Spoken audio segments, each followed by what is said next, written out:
各位回到 Star C So Channel 的朋友们，大家好！感恩大家一直以来对于频道的支持和喜爱，大家最近都还好吗？那今天我们一起来看的大众占卜主题是来看一下我的下一个灵魂伴侣的能量啊。我们要看一下我们的下一个灵魂伴侣什么时候会出现，那它的能量是如何的，我们会有什么样的故事发展，那宇宙又给我们什么样的建议和指引，希望可以帮助到前来这一则影片的朋友们。关于灵魂伴侣啊，我们之前曾经谈到过啊，在我们人生成长的不同阶段，跟我们的灵魂产生了同频共振的，跟我们同频道的人啊，几乎可以划归为我们的灵魂伴侣。在我们整个的一个人生当中啊，漫长的阶段，在不同的年龄，在不同的成长环境和成长状态底下，我们有可能会遇见不同的灵魂伴侣。我们的灵魂伴侣最初有可能是我们的父母亲、原生家庭的家人，我们的兄弟姐妹，有可能是我们在学生时期的最好的朋友，best friends， 有可能是我们在到了恋爱这个阶段当中所遇见的跟我们同频共振，非常具有连结的这样的人。一般的灵魂伴侣啊，在我们人生当中会遇见3到4个，当然随着目前我们的这个节奏和频率的一个调整，有可能我们的灵魂伴侣在发生很强烈的变化，因为我们自身有可能从内而外的也在发生改变，也在有新的吸引力法则和新的愿景，也包括在我们的这个能量频率或我们的命运当中，有可能会出现不同类型的人。所以说我们要看一下我们的下一个灵魂伴侣他是什么样的人，他在哪里，宇宙给我们准备了一个什么样的连结和关系来促进和帮助我们的成长，那这个成长又是什么？希望可以通过今天的卡牌传递给大家需要的讯息，感恩大家也感恩宇宙。那下面呢，让我们一起来开始在选牌之前的这一个冥想环节。冥想有可能会花大家几分钟的时间，今天我们就会用单纯的这个声音震动和敲击的方法来帮助大家去平衡我们的脉轮，来净化我们的空间和我们整体的一个能量，希望可以帮助大家做一个调节。那在这个冥想的过程当中呢，大家可以去直接跟大家的高我、指导灵以及你们正在去期待的、正在去感应的灵魂伴侣来进行连接啊。有可能是灵魂伴侣的高我，有可能是灵魂伴侣他的灵魂。通过这个连接也会帮助 Starseed 来收集大家的能量，在一会儿我们的抽牌当中给大家进行这个能量的传递，好吗？ OK， 那让我们一起来开始啊。首先今天的这个冥想的环节，好，大家可以选择一个比较安静的环境，在安全的状况底下，我们闭上双眼啊，一起来聆听这个宇宙给予我们的声音。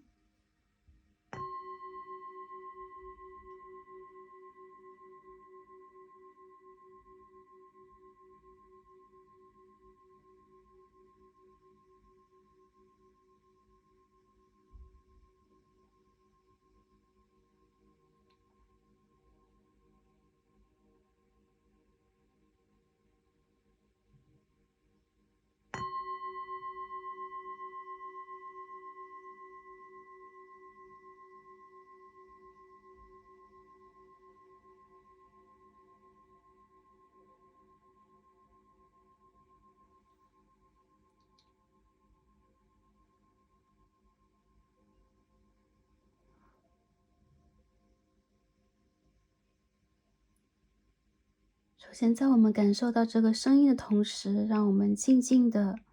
停下我们其他的所有想法，把注意力集中在我们的身体当中，让我们静静的开始调整我们的呼吸，感受我们的存在。我们深深的吸气，再深深的吐出来。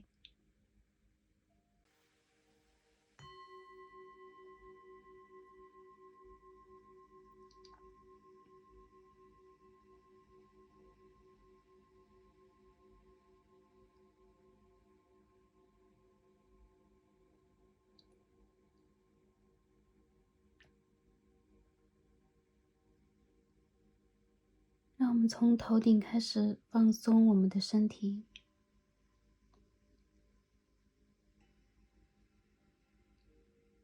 感受我们身体静静沉下来，静静定下来的这个变化。让我们继续深呼吸，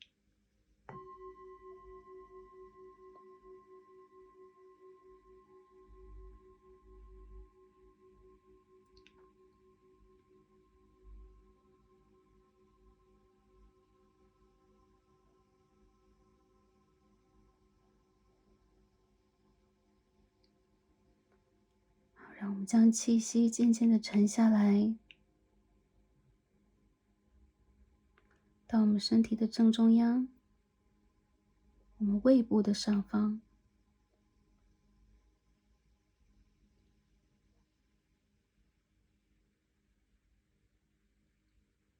我们可以摊开双手，也可以双手合十，来感受我们身体正中央的变化。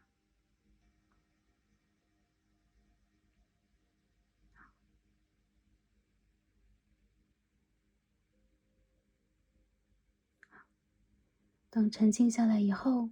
让我们开始集中我们的能量，感受我们的各个脉轮。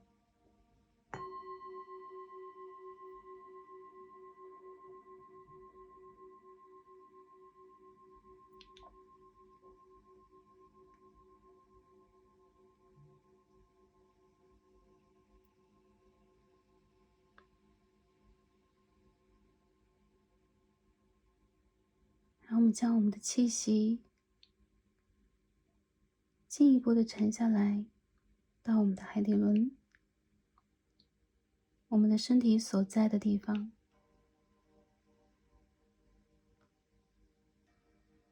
感受在我们的身体下方，我们的脚下，形成一个巨大的能量的圆形在向外扩散，以逆时针的方式在不断的扩大。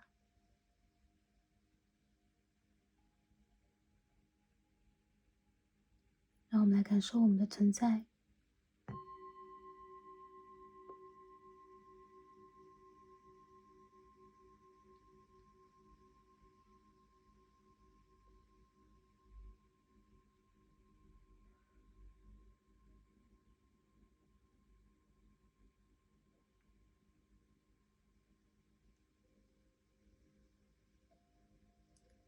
好，让我们深呼吸，从我们的海底轮开始向上，感受这个能量给我们身体的温度。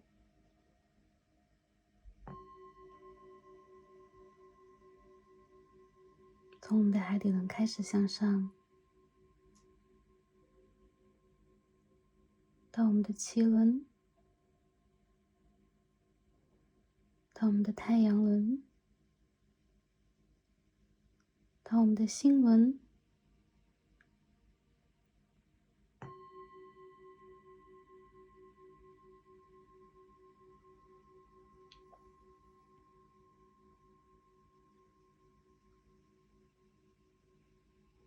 到我们的喉轮，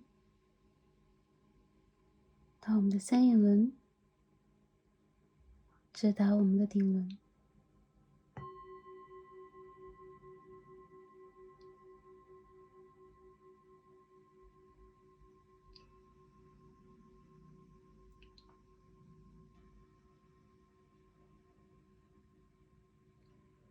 让我们的能量流通，无限的向上，以及向下扩展和延伸。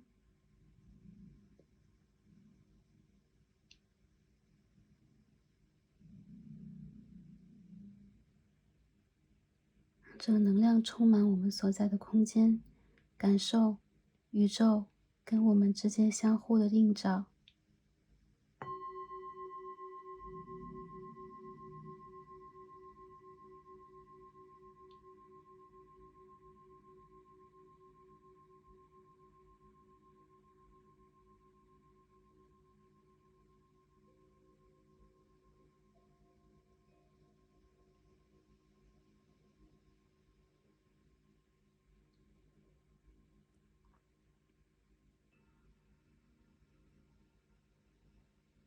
好，此时此刻我们是无限平静、无限透明、无限有爱，也无限在被爱的灵魂。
感恩大家，也感恩宇宙。我们今日的冥想就完成了。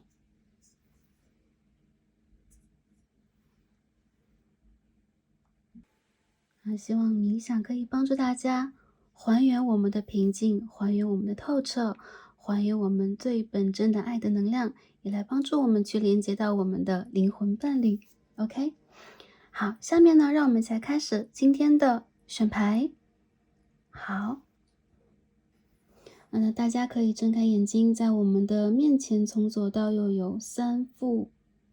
神谕卡。OK。这是我们的生命之树啊，大家可以根据卡牌的位置或它的 aura 它的光来进行选择。我们从左到右分别是1、2跟3的3副组牌。那大家也可以根据下方的天然石来进行参照和感应。OK， 我们最左边第一副左牌参照的天然石是白色石膏石，白石膏 ，OK， 天然石膏石。我们可以看到啊，上面有光的，白色的 aura， 白色的光的丝线 ，OK， 这是第一副左牌参照的天然石。好，我们中间的一副左牌参照的天然石是粉色水晶6棱柱，好，一颗粉色水晶石。好，这是我们中间的一副组牌参照的天然石。好，我们最右边第3副组牌参照的天然石是我们的一颗，同样是白色水晶6棱柱，它当中有彩虹的光和天然的纹路。OK， 这是我们第3副组牌，一颗白色的水晶6棱柱。好，哪一副组牌是第一眼吸引到大家注意的呢？哪一副组牌又是最对应大家能量的呢？那这是一个大众占卜一个 general reading， 所以你的能量有可能在不同的卡牌当中。如果对于2副组牌有感应的朋友们，也可以点开来听一下，有可能这当中有你需要的讯息。好，根据你的第一直觉就没错了。选好牌的朋友们，让我们一起来进入今天的抽牌和读牌吧。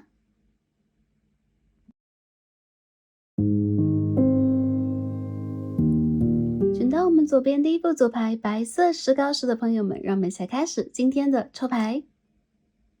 选到第一副组牌的朋友们，我们的神谕卡都已经抽好了。那今天我们要一起分析的呢，是我们的下一任灵魂伴侣下一个灵魂伴侣。那这个灵魂它有什么样的特质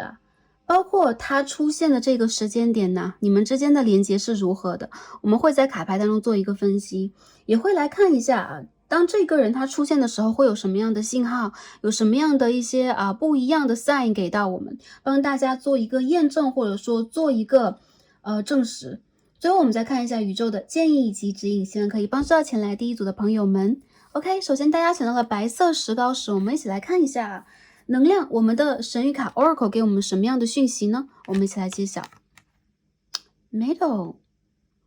Vulnerability， 我们看到无边无际的花海、草原360度的天空，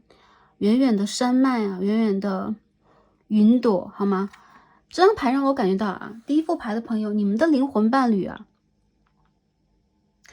其实他在你们有可能就是已经着眼望去某一个地方已经出现了，但有可能你们还隔着一段距离，又或者说其实你们2个灵魂之间现在还正在一个过程当中去寻找彼此。这个过程是出现了什么样的一个象，是你们需要先去接纳自己，先让自己轻松下来。我看到第一副组牌的朋友你们有可能好不容易的经历了一个漫长的跋涉旅途从这个泥沼当中，从泥潭当中渐渐的走到一个干爽的清新的 OK 万花丛生的草原。首先你们需要让自己先在这个地方定下来，稳定一下自己，重新找回你们的活力，找回你们对待这个天空和宇宙的理解连结。还有就是你们其实在过往的一个阶段当中所去经历的，可以说已经到了一个尾声，你们在面临的是一种休息，是一个可以去缓解，可以去休息一下的状态。有些朋友觉得啊，其实你的灵魂伴侣在跟你走一样的旅程，所以他在之前的一个阶段有可能也一样，长途跋涉的来到了这里，所以你们其实第一件事情做的并不是我要去找到这一个人，我要迅速的跟他有什么样的互相的辨识啊、火花呀之类的，你们需要先放松下来。在这个过程当中，你们会先找回自己。我们看到这个牌当中有这个 vulnerability 啊，我们说脆弱性啊，每个人我们都有很脆弱的部分，但是其实我觉得第一副牌的朋友，你们之前有可能已经习惯了让自己做一个战士啊，所以蛮久一段时间，你们不太敢去把自己的脆弱表现出来。如果你们背负了蛮沉重的这种偏向于土的，或前几年这个风向也比较辛苦啊，土和风的能量在身上，在最近这个阶段是你们可以卸下你们的一切行囊，你们的一切伪装，你们的一切防卫，让自己悠然自得的去畅想或去连接未来这段关系的时候了。展现出脆弱性是你们的一种坚强，也是宇宙给你们的一种权利，也是你们灵魂的一种智慧。为什么？因为其实脆弱性里边永远都带有美，永远都带有自然，永远都带有最天真、最纯粹，你们内心小孩非常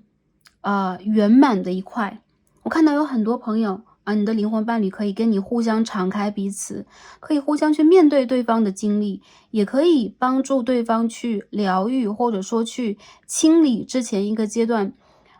沉重的或者说迈不开步的一个状态。有很多人其实你在期待的灵魂伴侣，你跟他好像是在一个花海相见，所以我们有的时候说，我们互相努力顶峰相见啊，顶峰指就是我们成为更好的人的时候，而你和这个人是花海相见。什么是花海相见？你们相遇的地方还真有可能是公园呐，自然环境当中啊，花朵盛开的地方。有可能你和他其实是在一个人生可以去休憩的时间点，比如说突然的你到了一个轻松状态，你可以放下很多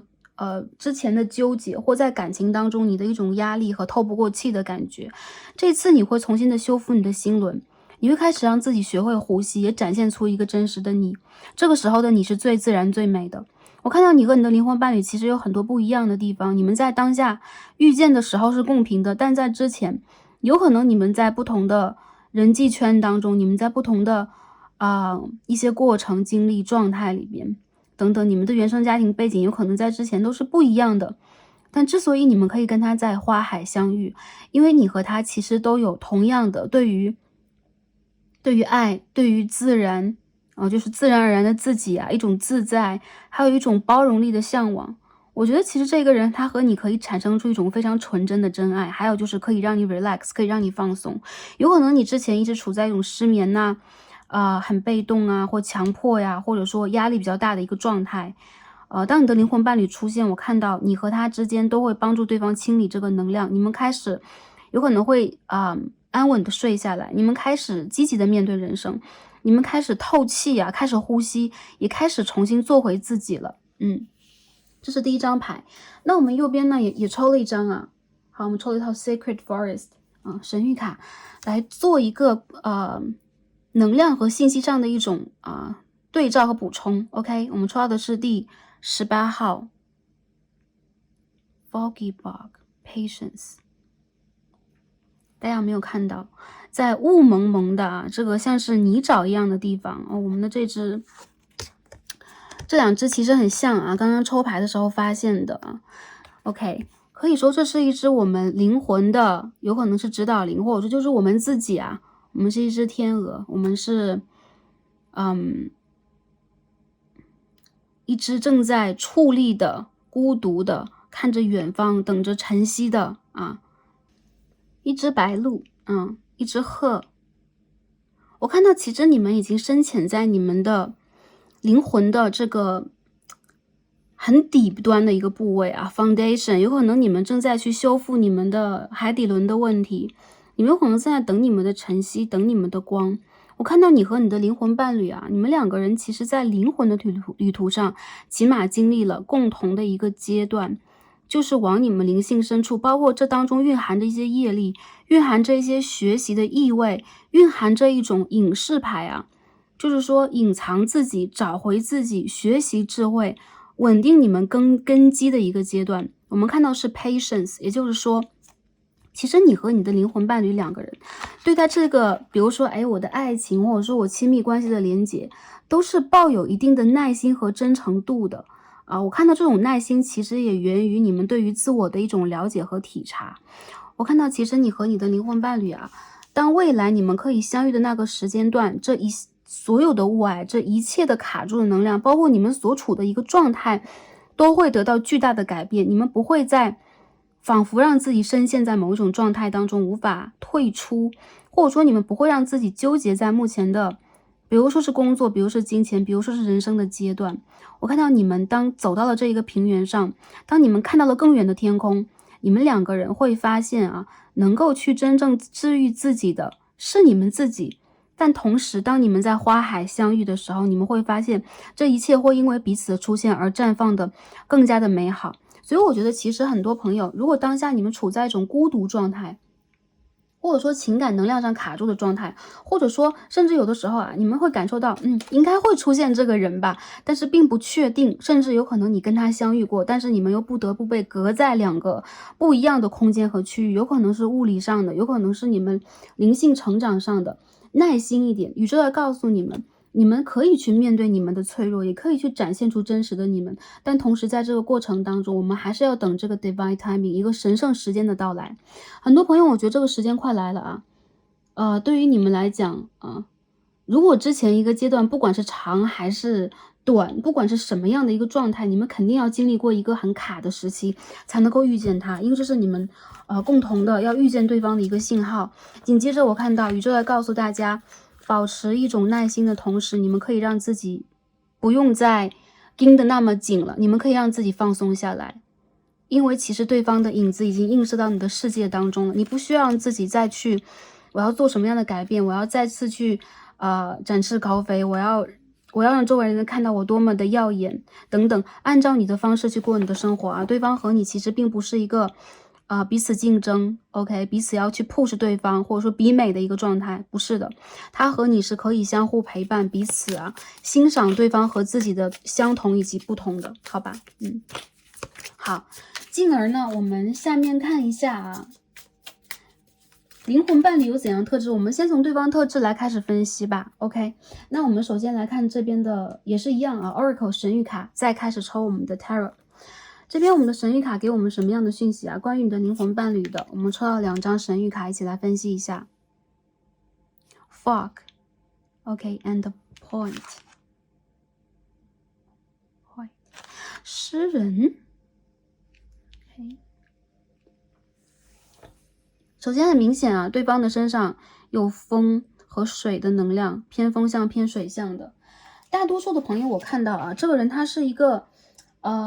蛮浪漫，蛮有艺术情怀，或者说他蛮像一个知识分子的。有很多时候我看到你的这一个灵魂伴侣，无论从气场上还是形象上，他是一个很温文尔雅的人，他是一个可以说是非常优雅的人，还有就是他是一个非常聪明、思维很敏捷的人。我看到这个人在他内心深处经常会有很多很多灵性的信号，包括灵感在飘动。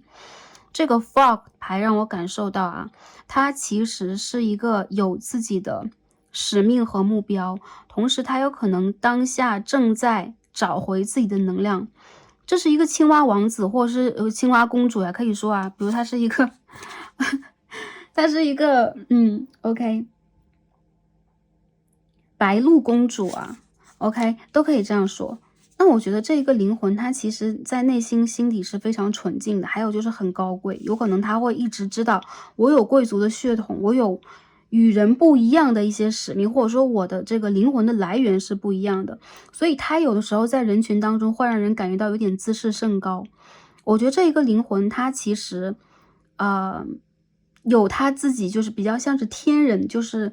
比如说我们有6道嘛，那有天人的这一道的话，它是属于那种频率在5维的一个状态的，之前的生活环境起码是这样的。所以在这个3维世界，他有的时候会感受到一种比如说他有洁癖，比如他对于文字有特殊的爱好，比如他是一个绝世而独立的人，遗世独立的人。还有就是我看到他是一个会把自己的很多故事放在心里，用其他的方式表达出来，比如说诗歌的，文艺的，或者说绘画的种种的方式啊，有种抽象的思维和抽象的表达方法。我觉得这个人他其实在迈向真爱这件事上是有一点踟蹰不定的，就是说有一点犹豫的。原因在于他很怕自己，所有的能量全部都 all in 的时候啊，就如果他是一个要爱，肯定是一个全部都爱，是一个会付出所有的人。很多时候他会让自己在那个之前犹豫起来，原因在于他有很多内心的恐惧。我看到这个人正在找回他的能量，有可能你跟他是共频的，所以你也一样。还有就是，其实你们两个人之间有一种非常相配的东西，就是你们的一部分的灵魂的这个寻找的东西，或者说你们在灵魂上的目标追求，或者说你们的一个来源，比如说你们灵魂来到这里的一个地方是相同的，有吻合之处啊。所以其实你们有可能都在一个，比如说沼泽，或者说都在一个池塘边，正在去等待那个晨曦的到来。当太阳真正的升起来，你们的等待全部都会像是生机满满的这个春天一样，开满了花朵，并且其实你们可以一下子辨认出对方这个人原来就在我的周围。很多朋友我觉得你们离得并不远啊，就是说无论是心理上的还是物理上的距离，我觉得不远，但是你们好像都还没有发现彼此。如果已经发现出这是你的灵魂伴侣的朋友们，我看到对方和你有可能现在还都有点有点迷思迷惘或者说有点看不清楚，不敢去相信。我看到其实你和他有可能在之前的一些经历里边，或者说我们大环境会有一些不同的频率，或者说有一些污浊等等，都让你们不得不去我要保护好自己我要做好我的这个我要做好我的防护罩我要去做好任何一件事情的一个防患于未然的打算。但其实我看到在对方和你的心里边有对爱情、对美、对待灵魂的交流非常真诚的渴望，所以我觉得这个人他会以非常真诚的眼神来看你，而且是很欣赏的。他是一个什么样的灵魂？那我们看一下，在外形上来讲，如果对方是男性阳性能量的话，我们刚刚所说温文尔雅，那有可能他是一个偏向于气质上比较阴性的，就类似于比较温柔、比较得体，有可能他戴着一副眼镜，有可能他会有一种那个知识分子的气质，还有就是他就是会在自己的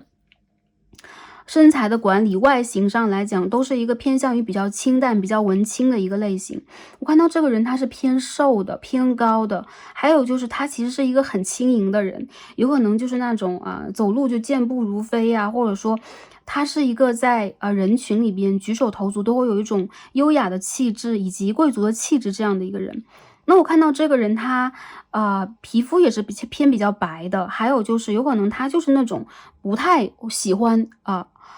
比如说 outdoors， 比如说不太那么喜欢出门的那样的一个类型经常做文字工作经常对着电脑，经常对着很多文案这样的人。我看到对方他其实是一个做任何事情都有自己很细致的一面，而且他是非常体贴的，这个人的眼神非常的温柔，非常的深邃，还有就是他会有一种淡淡的忧郁的气质。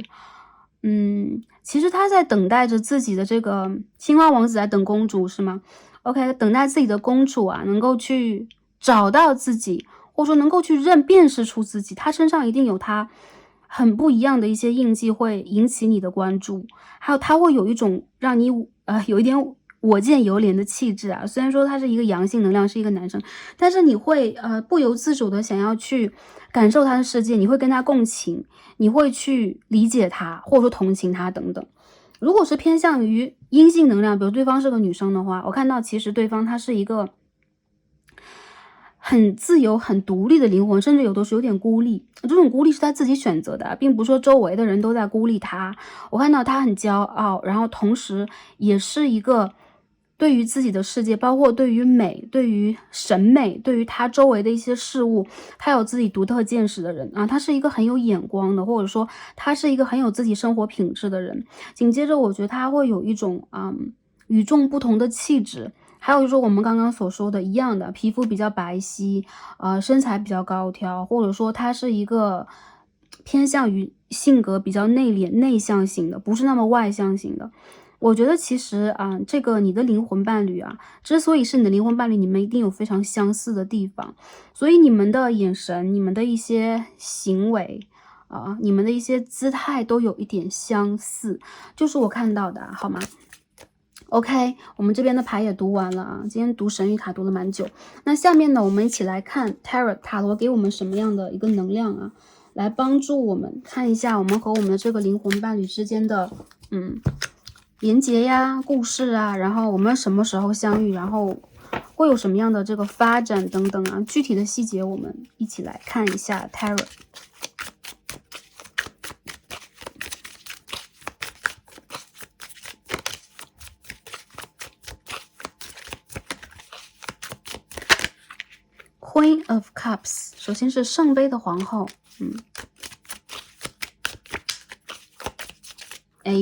这两张牌当中的，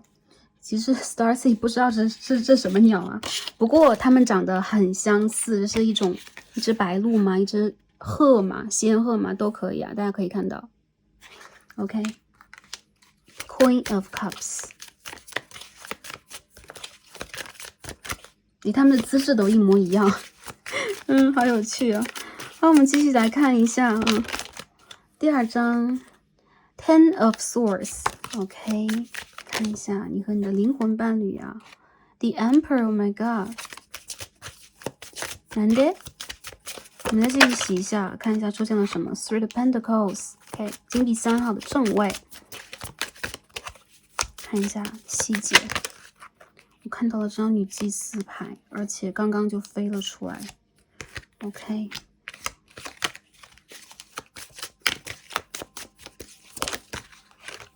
OK， 这边是 Six of Pentacles，Wheel of Fortune。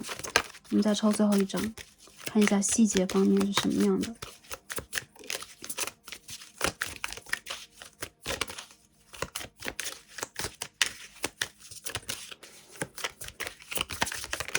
灵魂伴侣 ，OK， 这边是 Eight of Swords in reverse。我们这边也出来了 Four of Wands 在牌底。能量上来讲啊，不同的朋友你们有不同这个 stories， 你们不同的故事啊，我们集合一下，帮大家讲述一下。首先这个牌当中很明显的产生出了阴性能量和阳性能量，那我就用男生这边女生这边啊这些词来帮大家统合来概括一下这个牌里边给我们在讲什么，然后大家可以对应自己目前的这个状态，包括你们的族群啊性别来进行一下对照。我看到女生能量这边啊，一个很注重感觉的人，一个很有直觉力的人，一个在感情里边更多注重感觉而非物质的人，有可能在之前的感情当中无条件的去连结、包容、共情，给予了非常多，而且会受到伤害。但是这些伤害呢，也给予了女生朋友啊，或阴性能量的朋友这一组很多很多的力量。这个力量很像是你们在被给予了 OK 来自宇宙的信息、神的符号等等，让你们的女祭司苏醒过来了。所以我看到其实你们在感情当中并不完全是一张白纸，当然一些朋友你们是比如说我一直都是单身状态，我是牡丹状态等等也没有关系。我看到这些信号和符号有可能来自于你的前世，有可能来自于你的原生的家庭，但 anyways 你们其实就是女祭司的存在，你们的阴性能量非常的强大，而且它是一个感知能力、感官能力非常强的存在。其实你们内心当中懂得什么是真正的爱，而且极度有爱，但同时你们也会把这个爱放在非常具有灵性的，然后也会去权衡的一个能量场底下。我看到你的灵魂伴侣是什么样的对方如果是阳性能量偏向男生的频率的话，这是一个 Emperor 啊。首先 Emperor 和女祭司牌大家可以看到，其实他们完全处在一个不同的世界当中，这印证了其实你们有同样的一个生长的或者说一个频率的模式，比如在某个阶段你们经历了什么，但其实你们来自于完全不太同的背景，或者说你们之前的很多经历、很多事件发生的都不太一样，甚至你们之前经历的感情对象也不同。但其实呢，我觉得在这个阳性能量身上，他有一种格外的相信命运的感觉这是他自己有可能并不察知的，或者说刚刚察知、刚刚觉醒起来理解到的。这个人他为什么刚刚察知？因为这个阳性能量他是一个非常注重自己权威、地位、身份，甚至是一个注重3D 世界规则的人，甚至他是一个规则的制定者，他是一个旅行者，他是一个领导者。有一个父系氏族的一个权势方面的一个能量讯息，固执，还有就是会去掌控，还有就是他会付出责任，他会付出自己的实际行动来给，不管是事业、学业还是感情有可能他是一个实力蛮强的人，工作上或者说在他的家族当中是一个要让自己去有名望，要让自己去展现自己的人，甚至他有可能在他的这个舞台里边是绝对的王者。那我看到其实对方他是一个有可能就是闷头沉在3D 事业当中去工作、去协作、去学习和理解的人，你们有着完全不一样的状态。但同时我看到有可能之前你们曾经结束过，也就是说这个你的灵魂伴侣，他有可能是你之前有可能是学生时期的，有可能是某一个时期跟你碰撞过的对象，但是那一次你们没有办法让这个关系去连接下去，原因就在于不平等、不平衡。很重要的一个问题不平等、不平衡是一方要给予对方更多的包容，特别是阴性能量要给阳性能量更多的包容、理解，甚至是无条件的尊重，无条件的去就类似于服从吧。所以说有可能在这样的一个状态底下，这个关系出现了一种失衡，也出现了匮乏，出现了伤害。如果你们在这一世还没有见到的话，那就是上一世的问题。总之这个灵魂伴侣在之前跟你相遇过，也包括他其实是在帮助你们各自去寻找你们的人生旅程，包括在灵性上的一种理解。你们在未来会经历什么？我看到其实在你们重新相遇的这个过程里边，你们都不同程度的经历了蜕变，这个蜕变都是在往一个更加成熟，更加去理解宇宙，理解自己的这个状态。所以说我们这边看到了Knight of Swords, King of Cups， 还有这张 Tower in Reverse， 也就是你们之间关系的一个丧失，或者说你们在其他关系当中，比如说最近分手了，之前上个年度分手了等等，都会让你们重新去整理自己，来去看待和关照自己。我看到你的灵魂伴侣真的他经历的东西其实是很多痛的，不管男生女生，因为我们这边看到 Ten of Swords, Nine of Swords， 都是很多内心的纠结无数个失眠的夜晚，无数的泪水，铸就成为目前的他一个体面的、一个雍容的、一个共情的、一个懂得爱的状态。我看到其实在之前的很多比如说毁灭性的改变，比如说感情里、生活上这些毁灭性的改变都会让你们更加去了解你们的能量在哪里，你们会用一种非常理性的方式去看待对方和爱，所以我认为这是一个比较成熟的爱。如果你们还年轻的话，也一样，你们会用很成熟，拿出你们老灵魂的一个状态来面对对方。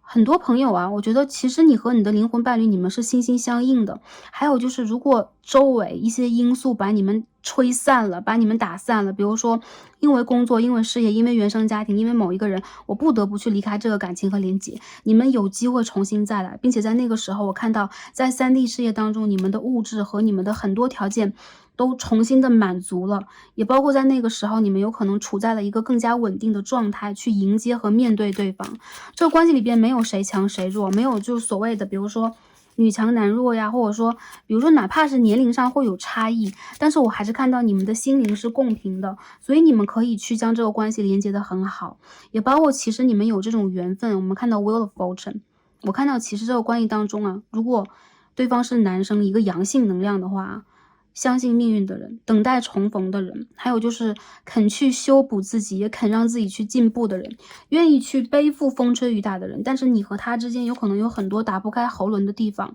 或者说比如说应该去讲话，应该去连接，但是错过了机会，没有去联络对方，是这样的一个感觉。有些朋友我觉得你们的关系会在你们成熟的一个阶段出现，也就是说这个灵魂伴侣在你们可以比如说一件事情，比如说最近你们在寻找工作，你们等待 offer， 你们要去比如说升学，或者说你们要去一个地方落定当这些事情落定的一个过程当中，你会突然的发现这个人他展现在你的世界，而且有可能已经观察你蛮久了，或者说这个人其实已经在那个地方等你蛮久了，你们需要特殊的情境去走向对方。有很多朋友这是沿着你们的吸引力法则来的，所以在今年度当中，如果说最近我看到一些朋友其实在很多朋友我觉得是今年的年底耶，现在才3月啊，讲到年底大家会觉得有点晚，我再给大家一个时间，5月到6月之间吧，那个时候啊，能量会发生很大的转动，所以你们有可能会有这个重新的相遇，你们会有认识出对方的能量，你们会有重聚，你们会有比如说工作和学习生活当中突然出现了这么一个人打动到了我。 OK， 如果啊你们看到了这样的一个信号出现，或者说你们的生活已经出现改变了，比如说我们工作上出现调动，我们出现新的合作等等，都是这个人要来的信号。所以跟着信号这件事情啊，我看到有很多朋友，宇宙给你们信号，原因在于其实你们在内心里边也在去问，也在去连接。比如大家来到了这一则影片，这个大众占卜就是要这个信号，就是要这个信息的。那宇宙其实在这个地方告诉大家你们看到这件事情，包括你们在点开这个影片的时候吧，有可能已经连接到了它，所以它的出现其实是会比之前你们没有去思考这件事情的时候来得更近，来得更快。很多朋友我觉得如果你们去连接和想这件事情，或者说如果你们之前已经许愿蛮久了，我一直在等这个人回归，我等这个人出现，我在等前世的我的伴侣出现，我觉得这个人他快接近你了。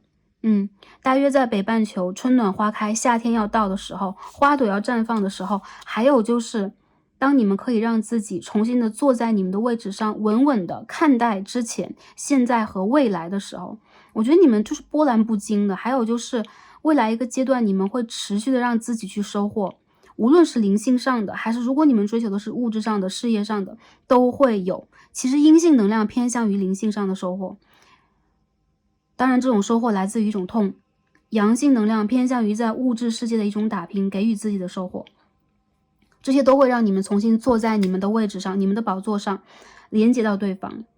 你们要经历什么样的故事？我觉得其实这是一个关于给予的故事，但是在给予的过程里边，并不是你失去了什么。比如说你无限的关心他，你无限的包容他，你无限的去等待和理解他，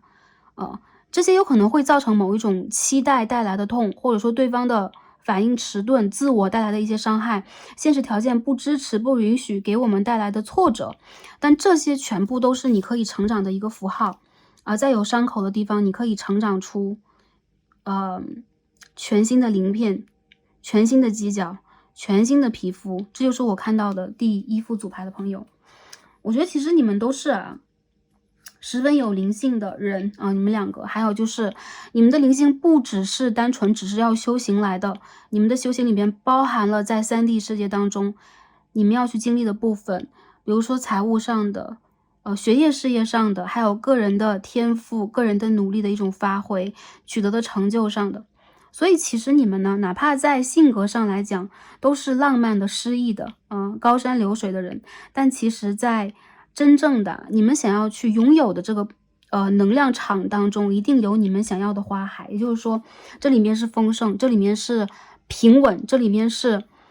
完全可以让你们去靠岸的东西。很多朋友我觉得这个人现在还在酝酿期，还有就是他是一个有很多梦想、有很多想法的人，还有就是很孤傲，所以很多时候他不会轻易的去让自己沾染，或者说真正的让自己在感情里落定下来，或者说感情很纯很真，我就这一份，一旦爱过之后再难去爱，这也是你灵魂伴侣身上会体现的东西。但是没有关系，因为你们是灵魂伴侣你们将在未来去陪伴对方很长的一段时间，并且你们在灵魂上真正可以去理解和体谅到对方，这个就是他可以给你的，以及你可以给他的。有一些朋友，如果你们都处在单身状态的话，他可以成为你未来的正缘，不过要花时间，你们的灵魂需要先认识出对方，陪对方成长。那如果一些朋友你们在当下人生，如果你们有其他要去经营的，你们有你们个人的问题，你们有你们想要去坚守的事业、责任感等等，你的灵魂伴侣他也是能够去帮你疗愈的人。就不管这个关系他要发展到哪一个方向，我觉得他永远都不是互相去伤害的。能够去伤害到你们的是你们自己的情自己发出来的，来伤害到自己。我觉得并不是对方，并不是说在为对方开脱责任，不管是男生女生来到这一组。对，因为你们的能量非常的强大，所以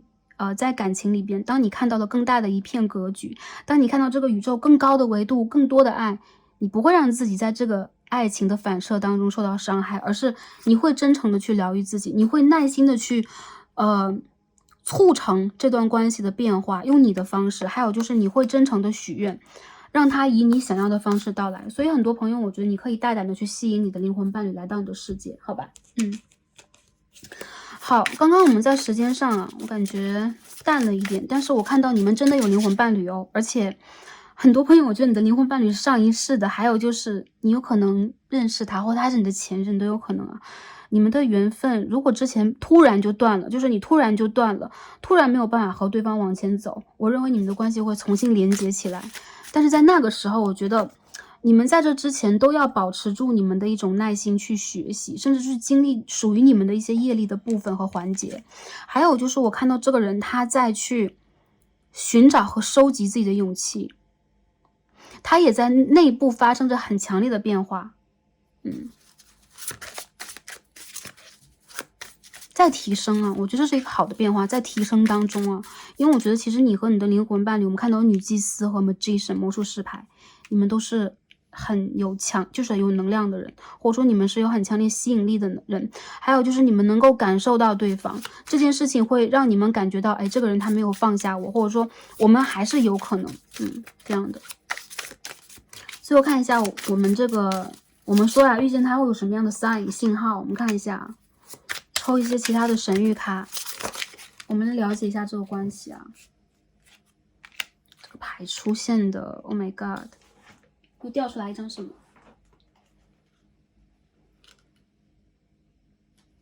好，我们再重新洗一下，掉出来蛮多的。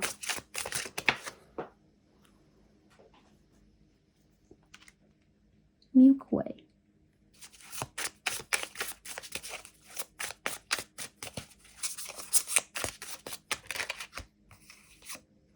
我看到你们的关系里边有 runner 啊，有人逃避了，还有就是在之前一个阶段，有可能，比如说你们谈到婚姻啊，你们的关系有可能涉及婚姻，或者说你们有可能有自己的这个生活状态等等都有可能。有人在逃避，我觉得其实你们的关系里边阳性能量非常的 bossy， 他是一个很有自己主权，或者说他很有自己一套自我判断，很骄傲的一个人，所以他没有办法让自己去低下骄傲的头颅，去信任自己的感受。而当下我觉得有可能他在人生当中遇见了一些非常大的转化，让他调转了他的这个方向，180度的调转，真正的看到了他灵魂深处想要的是什么。我们看到这个 Emperor 国王牌在看向这个 Queen of Cups， 他在看向这个是真实的爱和真实的一种情感的能量，而不是物质的，而不是任何的一件，比如说，哎，我要做一个什么样的人，我要去考量什么，我要去为了我原生家庭的家人怎么奋斗，我是谁，我要在什么样的位阶上啊。这代表了，其实我看到很多朋友，对方和你之间有可能在之前存在着一种给和受的关系，就是说施与受嘛。对方他其实是一个这个能量当中的掌控者，是很多问题的裁决者，这个力的施加者，甚至你们之间会因为这个关系当中的痛苦啊，因为一种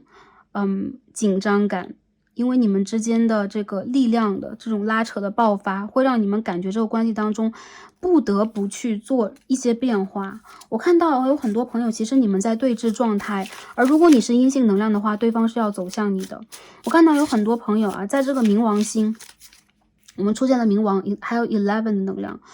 就是这个3月尾吧，冥王星往水瓶进发的时候，当然了，在整个的2023的下半年，冥王星会一会儿在摩羯，一会儿在水瓶，会有的时候会逆行啊，直到明年2024年才会一直在水瓶20年。那我觉得其实在冥王星不断发生转变这个阶段，就是在帮你们不断去清理过去的业力，让你们重新的有一次进化，也包括在意识上有一个觉醒，还有就是你们会发现你们是连结中的，你们是同盟。所谓的灵魂伴侣是什么啊？一个能量是他和你，我认为在这一组里面，他和你之前就是灵魂伴侣，但是在这个3D 世界当中，特别是阳性能量有一点迷失了，他有的时候太过于注重一些个人的发展，在经济上，在地位上的他的这个力的这个展现。我觉得这个是一种盲目的 ego 啊，盲目的小我，因为我们每一世都是，佛说就是梦幻泡影嘛，就是一个幻影啊，一个幻境。我们在这个幻境当中在追求什么？这边有一张 Milky Way，我们在追求的是连结，我们在追求的是一种团结，一种真正能够去帮我们去释放出我们灵性能量的，真正可以觉醒和释放掉前世业力的一些东西。所以我看到你们两个人是有很强烈的吸引力，同时你们有可能在情感上、在身体上、在性的方面都会有很多的这种冲击、冲撞，或者说有一种压抑。那在未来这个阶段，我觉得会面临释放。如果是单身的朋友的话，我看到你和对方都是内心当中我们刚刚所说一样强悍、骄傲，就是你们有可能是 boss 不管是男生女生，你们都是主导人，你们都是这个 CEO 你们都是这个相当具有能量的人，但还是一样，在情这件事上，你们全部需要放下3D 世界所拥有的这些，比如说我的 title， 我的位阶是什么，我是谁等等我们在灵魂伴侣的面前，我们就是一个灵魂，也是一样的，这对对方来讲也是一个课，我相信他会认识到这一点，他会牵到你的手，他会跟你去连接，他会让你知道之前的他已经发生改变，并且你的等待是值得的。就是我看到的第一副牌的朋友有一些戏剧化的部分，还有一些朋友我觉得如果你们现在在等的话，第一个能量的转化我看到发生在今年的5月，还有一个时间点是在秋天的满月我们说什么8月15嘛，农历的阴历的8月15不知道在这个我们的日历里边是几月几日，总之是在秋天的满月到来之时，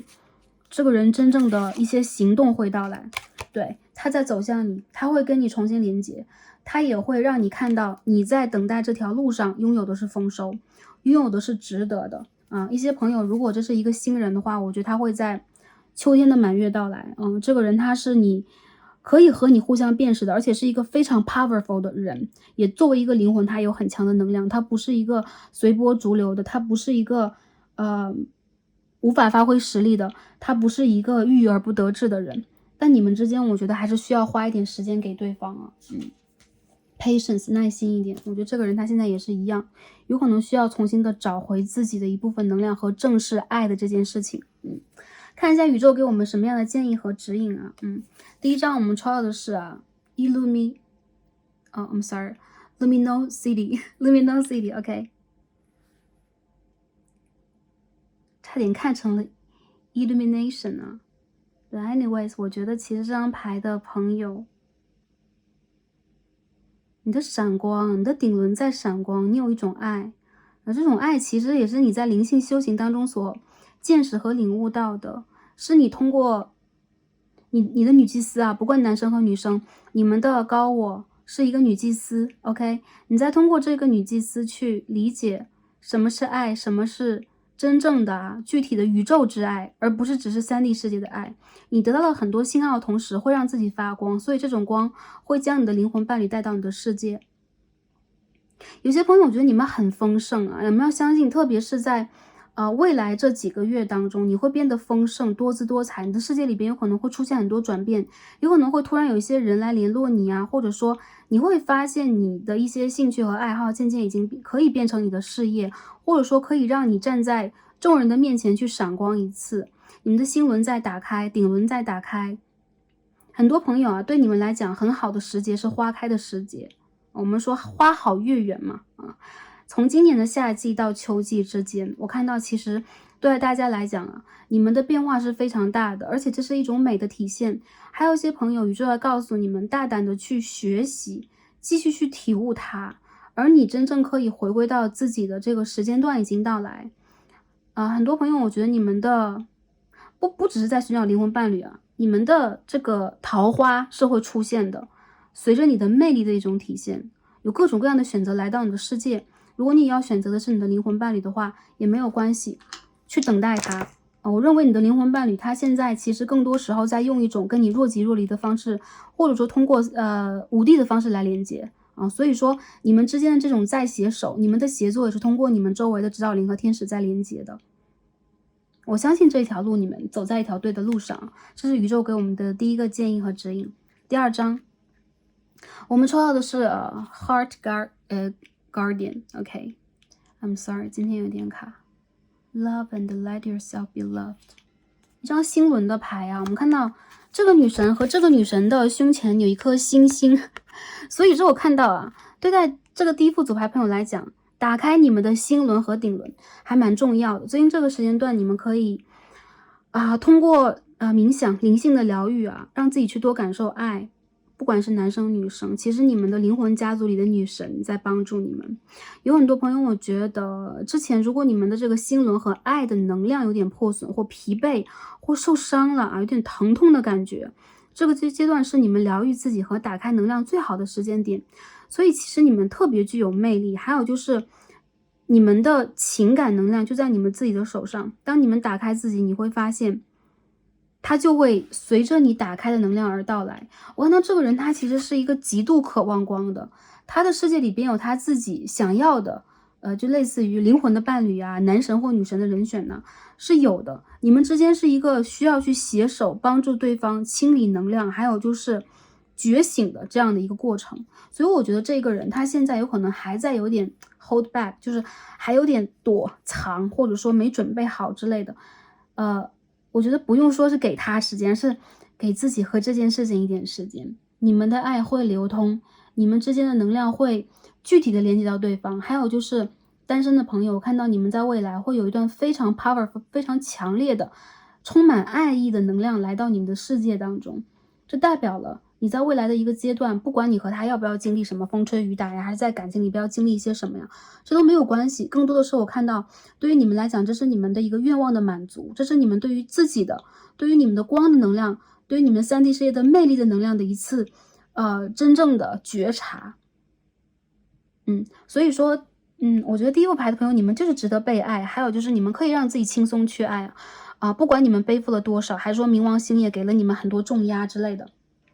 没有关系啊。这个阶段你们可以让自己透口气，还有就是学会和学习来疗愈自己。然后在之后这个阶段，我觉得奇迹也会逐渐的发生在你们的生活当中会到来。你的灵魂伴侣其实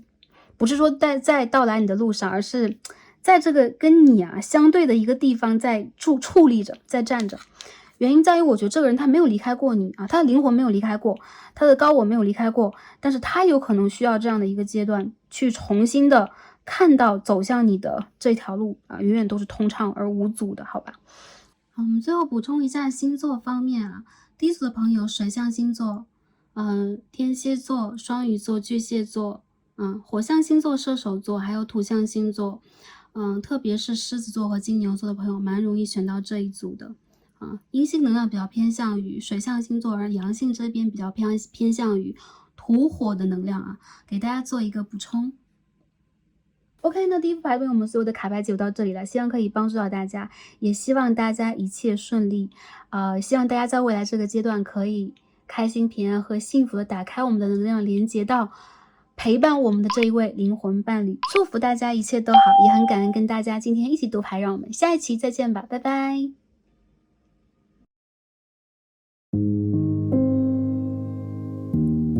选到我们中间的一副组牌粉色水晶的朋友们，让我们一起来开始今天的抽牌。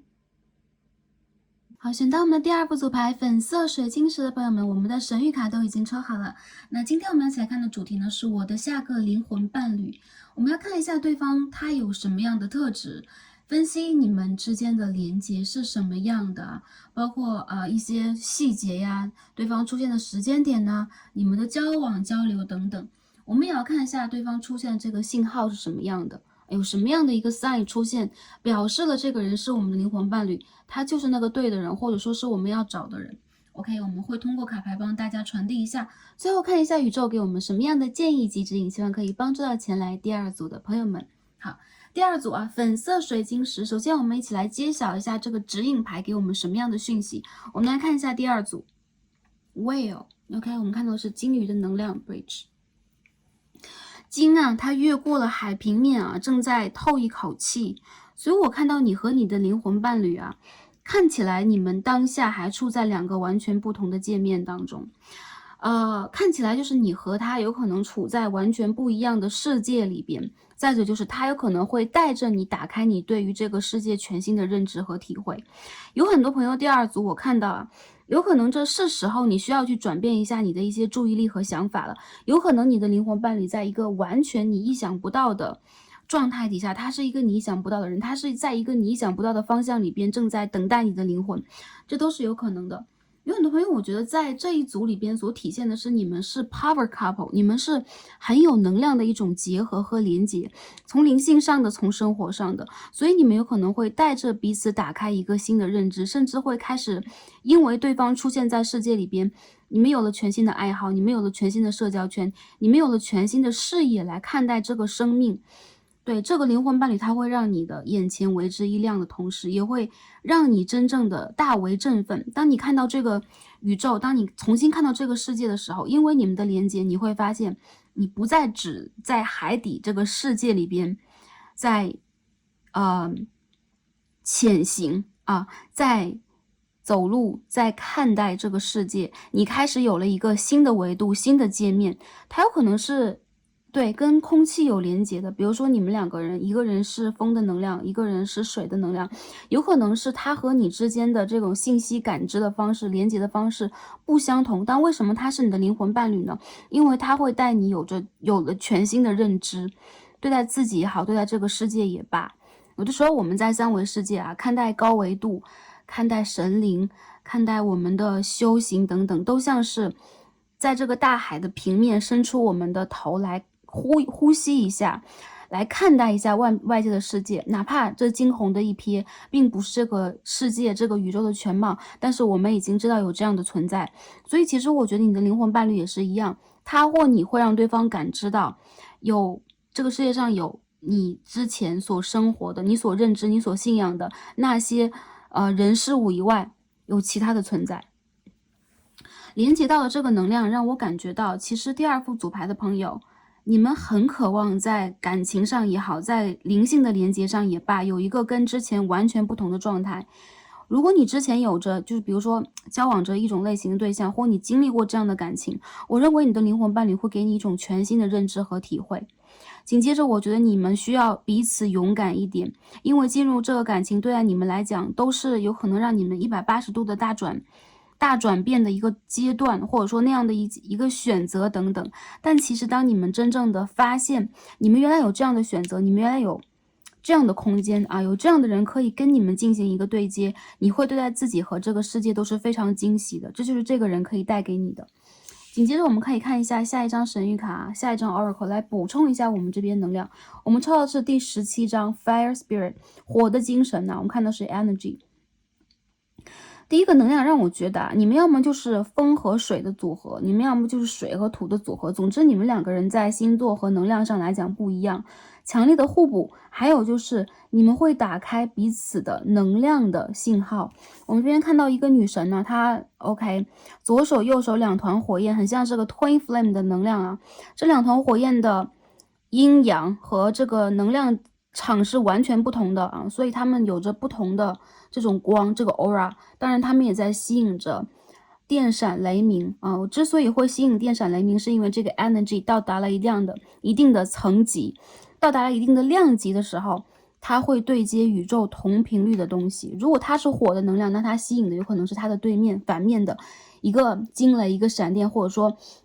我们之前会去用一些物理的方式来解读啊 anyways 我们今天不去提这些物理方面的东西了，因为有可能大家都会有自己的一些想法。我们就讲在灵性上，如果当我们的频率和层级到了一定的阶段，宇宙自然而然有着一模一样的一个频率和能量跟我们呼应，并且当这个能量强烈到可以跟宇宙对接，就会吸引来这样的信号。所以我看到你们两个从物理上来讲 OK， 这个人你一眼就会辨识出来了。还有就是天雷勾动地火，你们非常有激情。再者就是你们是 power couple 的组合，所以你们有可能也有一个可能性是他是你的 twin flame， 就是你的 twin flame 要出现了。紧接着有些朋友，我们今天要看的是灵魂伴侣啊，你的下一任灵魂伴侣，我觉得我们这个灵魂伴侣的课题可以延展开来，它不一定就是我们的所谓的传统的 soul mate， 我们也可以说他是我们的下一个伴侣，也可以说他有可能就是我们的 twin flame， 就是我们在灵性的旅途上这样的一个跟我们相辅相成，互相去提点，互相去伴随对方成长和刺激对方成长的人，我认为他就要出现了。随着你的能量的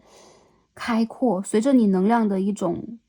大跃进吧，有很多人我觉得其实你们身上带有非常强烈的神圣男性能量、神圣女性能量的标志和信号，所以你们是非常具有吸引力的组合，同时你们也具有对比，也具有竞争，你们也具有很强烈的一种不同感。总之我觉得其实在未来这个不管是灵性还是情感的旅途上，你们的这条路并不是平淡的，也并不是风平浪静的，但是也可以看得出来，即使不是风平浪静的，你们也一样拥有这样的一个契机去越过你们所谓的一个结界，你们所生活的一个环境。我们指的它并不是风平浪静的，也不代表它会有什么样的一个疾风暴雨有可能你去经历了一些惊涛骇浪，但这就是你恰恰就是你想要拥有的。因为呢，在未来这段时间，你们的成长，你们在灵性上的改变，包括你们自身的蜕变，其实是非常惊为天人的。也就是说，你有可能会让自己和周围的人都刮目相看，同时你也会真正的发现，原来我可以到一个这样的状态，原来我可以找到一个最真实的我。你们会把自己内心当中最神圣的这个神性的能量嘛，神圣女性能量、神圣男性能量拿出来。所以我看到在未来阶段，你们也是一个会让自己展现出你们真实的面貌，你们的野心，你们的智慧，还有就是你会发光、发热、发电，好吧？我觉得你们两个人电流蛮强的哦，很有吸引力的一个组合，好吧？进而我们再阅读一下其他的神谕卡，我们要看的是对方有怎样的特质，所以我们也抽了这个 Archetype Oracle。 我们先把这个 Oracle 读一下，再帮大家抽这个 Tarot 来 clarify 一下整体能量是如何的。首先我们抽到这张OK， Spirit Animal， OK， 我们看到的是一张 cat， 一只小黑猫OK， 很像是埃及壁画当中的神灵的信使，神灵的陪伴者，或者说它就是一个神。这当中是一个烽火能量 Speak your truth。 我看到这个人，他和你之间其实是一样生活里边相当具有魅力和神秘感的人。你们在各自的世界里边可以说都非常的独立，非常的骄傲，而且你们身上有一样的这个 dark side 暗黑的气质，或者说一部分你们的这个阴影的层面是相同的。我看到你们其实都是神灵的使者，或者说是一个神灵的信息的这个实践者。比如说你们有很多这个 divine message你们有很多神圣的信息，你们有很多神圣的使命，和你们有自己很强烈的这种个性的色彩。我看到这个人他其实是一个很有野心，很知道洞察，并且他知道用什么样的方式来连接宇宙，连接自己的高我。这个人是一个纯纯的神秘主义者，所以很多时候他非常的需要先在自己的内在有一个巨大的蜕变和变化，再去连接就是外在的一切，包括物质的、情感的。所以这个人他早年在情感上、事业上有很多的波折、变动、改变，和一些他有可能不会去跟人诉说的一些伤口的部分，或者说重创的部分。但我觉得其实这个人他可以对你敞开心扉 Speak your truth， 他也会让你去敞开你的心扉，因为你们两个人是如此的坦诚又直白的，还有就是直接的去连接彼此，面对彼此。我看到你们在看到对方的第一眼就感觉到了，所以说我们一会儿也会看一下有什么样的 sign， 包括物质上的、外在的之类的。不过我觉得很大的概率90%以上了，看到这个人你就会有一种感受，你会有一种震动，或者说你会有一种被点燃的感觉，或者说你会有一种强烈的被吸引的感觉，在身体上也会有，这就是你们两个之间的连接了。就是你会觉得这个人他好像是为你创造的，好像是缪斯女神去创造的一个神圣男性的能量，一个神圣女性能量，你们好像是这样的一对组合。所以我觉得没有什么更多啊。总之，其实在能量上来讲，这个人他和你的频率是一样的。还有就是你们可以去洞察到彼此是什么样的一个状态。有很多朋友，你们有可能身上会有这种类似于天琴星的猎户星的一个能量啊，如果是 Star Seeds 的话，那我觉得这个人他和你来自于同样的故乡，你们有可能具有同样的一些目标，也有同样的创痛，所以你们出现在彼此的事业当中，不一定是为了彼此疗愈，但是一定是为了彼此照见，去理解真实的自己，还有就是释放出你们真实的一个能量，展现出你们的心声。好，我们进而再看下一张牌，大圆形卡，我们说的是Intimate。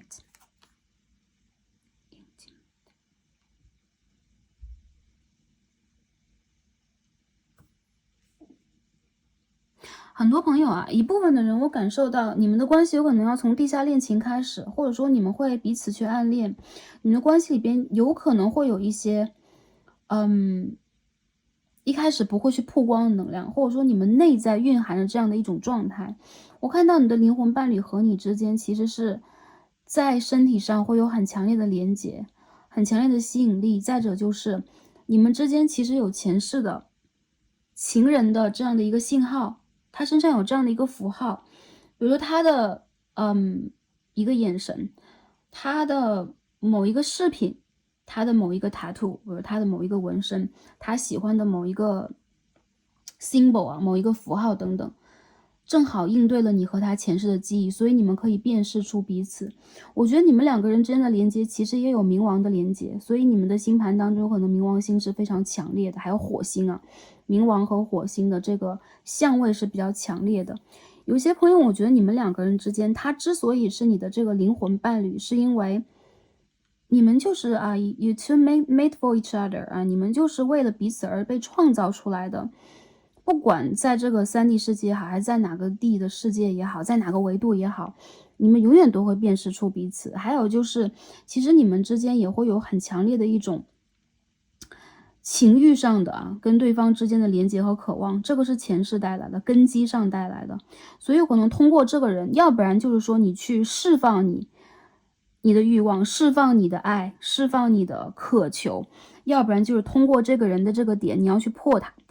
除这个相。我们在修行里边啊，就是一切相我们不是要去破除吗？或者说我们要去看透它，我们要去超越它，那我们就不能让情这件事情成为我们的一个束缚。所以一些朋友，如果你在这段感情里边看到的是一些黑暗层面、灰暗层面的话，不要怕，它不是来让你看到自己的不堪，看到自己的脆弱，看到自己的无能为力的，不是的，它是帮助你，让你去破除掉你前世记忆里边被封印的一个回忆。有可能这个回忆连接着粘连的很多业力，很多渴望，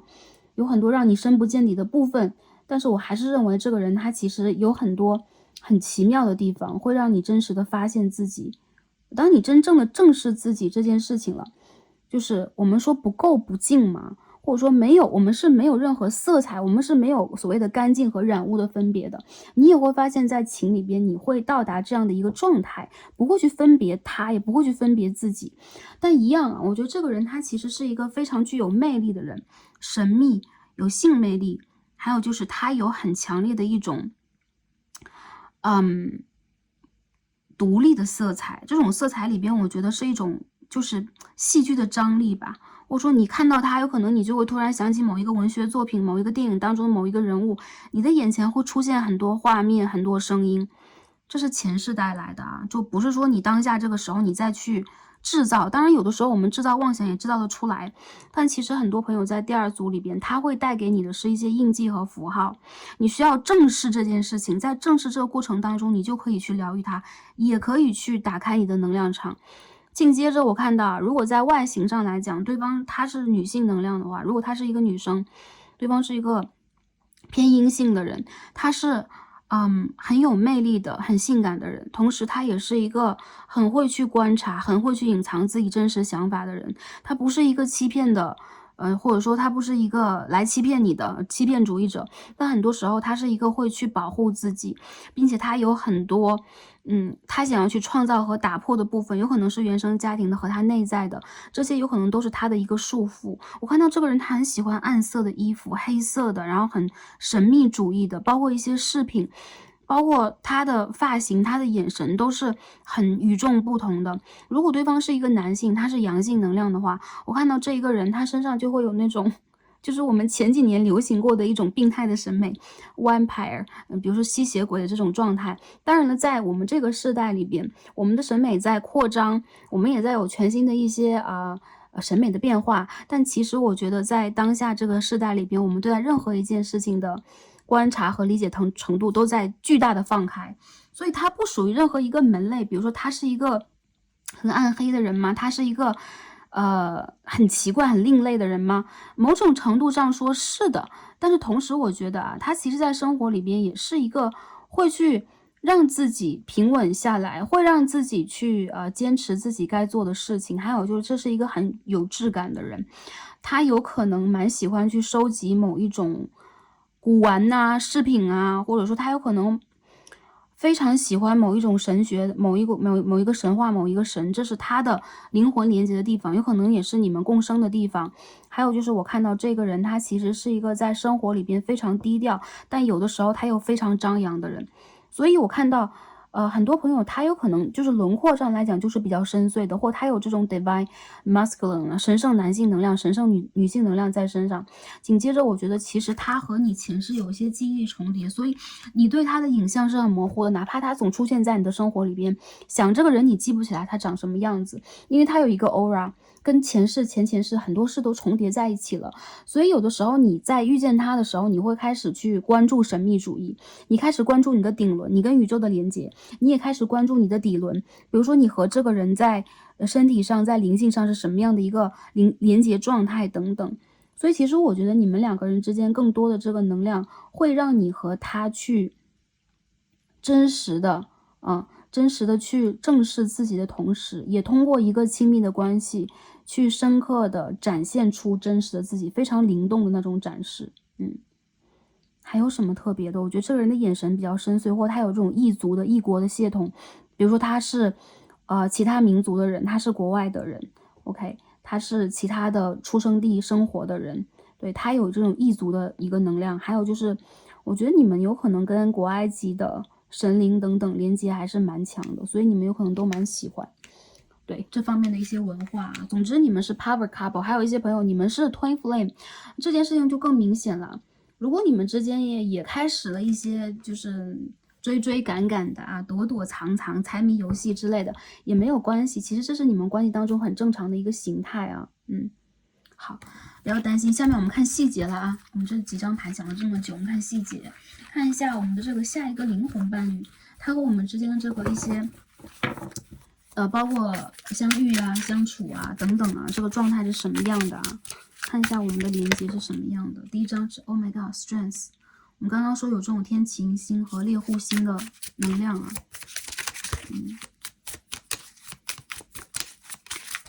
力量牌，进而我们看到这是什么 Queen of Wands， 权杖的皇后。权杖的皇后旁边其他的卡牌当中应该是一只大猫咪啊，我们这张当中是一只可爱的黑豹，绒绒的。好，下面我们看一下第三张是什么飞出来 Moon in Reverse， 月亮的逆位。我们再抽一下，看一下你们的连接 King of Cups， 圣杯国王。哎，哇，你们是 Power Couple， 你们是很强烈的一个，不管是3D 世界还是灵性世界啊，就是说讲来讲就是才子配佳人，俊男配美女啊，这样的一种状态。我们两个人都非常的具有吸引力。还有就是你们是你们自己世界当中的国王和女王，我看到是火的世界的王后啊，因为这边我们可以看到偏阴性偏女生能量，你们是有火的能量的，你们是燃烧的，然后你们是充满斗志的，你们是女战神的能量，然后偏向阳性能量，偏向男生的朋友反而带有强烈的阴性色彩。好，这是满月的国王，这边有月亮牌，所以其实你们两个人之间啊，我看到一些朋友，你们是 twin flame，你们就是一对，或者说你们有可能在你们的世界里边不存在这种我和对方他就是一个双生的火焰，我们双生子之类的，那你们之间应该也有非常强烈的一种阴阳的连结，就是你们一个人是阴性，一个人是阳性的一个能量。这个人他是你的这个 divine counterpart， 我觉得他是你的这个神圣伴侣。就是这一世里边，我们说灵魂伴侣有很多，有可能我们的正缘在不同的年纪，我们也会经历一些啊，或者说到了该有正缘的时候，宇宙会批量的送一些适合我们的正缘供我们选择，我们会在那个时候去进入订婚、结婚或承诺的关系啊。但是你的这个 divine counterpart， 就是你的这个神圣伴侣，说实话应该只有一个，这是 Starcy 的理解啊。也可以说他是你的 twin flame， 但是其实有的时候一些灵魂存在阴阳的一些互相校正和修行的过程，有些灵魂他和你就是天生一对，没有理由，所以这个其实是我看到你们是这样的一个天生一对的一个能量。进而我们看一下这边有 lovers in reverse eight of swords， 恋人牌的逆位。我看到有很多的朋友在你们的这个情感的这个旅途当中说实话，对待你和他来讲，有可能在情感开始的时候，你们都处在一种不管什么样的年纪，在感情里边是很生涩的，就很像是我要去生擒猛兽那种状态。所以很多时候你们在感情里边是较真，或者说你们会很剧烈的去爱恨过，因为那个时候你不知道如何去平衡，甚至有的时候你们会误把激情、控制和吸引力当成一种爱。不过我觉得在这个人他来到你的世界之后，你会真正的发现，原来那之前的我爱的方式是不对的，有可能这个爱的方式来自于你的前世，你是一个战神，你是一个星球自己的要去捍卫自己家园或家园被毁灭的战神之类都有可能。所以其实我觉得在你和对方的这个世界里边当你们真正去走向对方的世界，看到彼此有了这个连结之后，我觉得对方他会很大程度的去疗愈你和抚慰你，尤其如果你是一个女生朋友的话，对方他是阳性能量他会让你找回你的神圣女性能量，同时他会用他的方式来疗愈你，温柔的、体贴的、细致的，还有就是不争不抢的，或者说让你在感情里边可以渐渐的放下你的某一种纠结和痛苦的。还是一样，这个痛苦我觉得是前世的信号，不一定是你之前的某一段恋情，还是你原生的家庭就有的时候你天生带来的在感情里边就是一种破碎感，对，就很像是有一些朋友如果越是在年轻的阶段去接触爱这件事情就很像是这个疼痛的青春文学一样会有一种痛感。这边是 7 of Pentacles， 这边是金币的7号。那我看到其实在你和他的这个情感之中你们会有一种通过了这种硝烟和战火弥漫之后你自己内在的青春躁动也好，你在外界的一些竞争也罢，你会看到其实这个世界里边原来有人无条件在爱你，不管是你今天有没有打扮好自己你今天有没有一个整装出门你是病着的还是你是情绪化着的，我觉得这个人他都会疗愈你和让你看到在感情当中原来有这样的一种连接是出自心灵的连接。这边 Queen of Cups 逆位，有些朋友你的灵魂伴侣我觉得是兜兜转转出现的，你们有可能还是一样，要不然就是一见钟情，然后就是突然的因为一些命运的流转，然后你们不得不分离，然后再重新聚合。还有一个能量就是你和他之间必定要经历一些过程，是修复好你们内在能量，不管男生还是女生。我看到这个关系里边有一种能量是臣服，因为我们可以看到最后出现这张牌是 Queen of Cups in reverse 逆位的圣杯皇后，这边我们看到是正位的权杖皇后，也就是说通过这个感情，特别是女生的朋友，你们会找到你们的一个 power。 逆位的牌有的时候它并不代表的是一个负面意义，我们要整体来看，我觉得你在发生一种巨大的变化，有可能在感情当中你会通过跟对方灵魂上真正的交流来去展现你内心最脆弱的部分，这个是有可能你跟你的家人都展现不出来的。还有就是我认为这个人他会用他的方式来疗愈你，安抚你，紧接着我觉得你们之间有可能会因为一些年少轻狂错过一些发展的时机，但是这个时机这个 timing 它不是一个 divine timing， 它不是一个好时机，而是你们有可能必须要通过爱和痛，还有就是这些磨砺来去理解3D 世界只是3D 的，而在情感其实有的时候可以上扬到一个5D 状态，比如说我们精神上的连接，我们在意念上连接，我们第六感的连接。OK， 你将会发现这些连接它首先是真实，还有就是你可以用一种平和的、爱的、安稳的方式去谋求到它，而不是争夺的方式。这个关系需要你们很大的耐心。还有一些朋友，我觉得这个关系当中，你们之间有可能也要经历一些三角关系之类的这是另外的一个课题了。如果当下有三角关系的朋友，特别是你去辨识到了这个人，或者说你去遇见了这样的一个很吸引你的对象，但是你们现在好像还没有办法明确跟对方的关系等等，我看到其实这个对待你们来讲，其实是一种灵魂的旅途，就是不一定到最后你们要变成一个什么状态By the way， 这个你的这个神圣伴侣不一定到最后是陪你结婚的人，但其实他是你天造地设的这一个人，他会在过去、现在以及未来出现在你的世界里，称之为你人生的真爱和独一无二的一个感情旅途很多朋友有可能会说，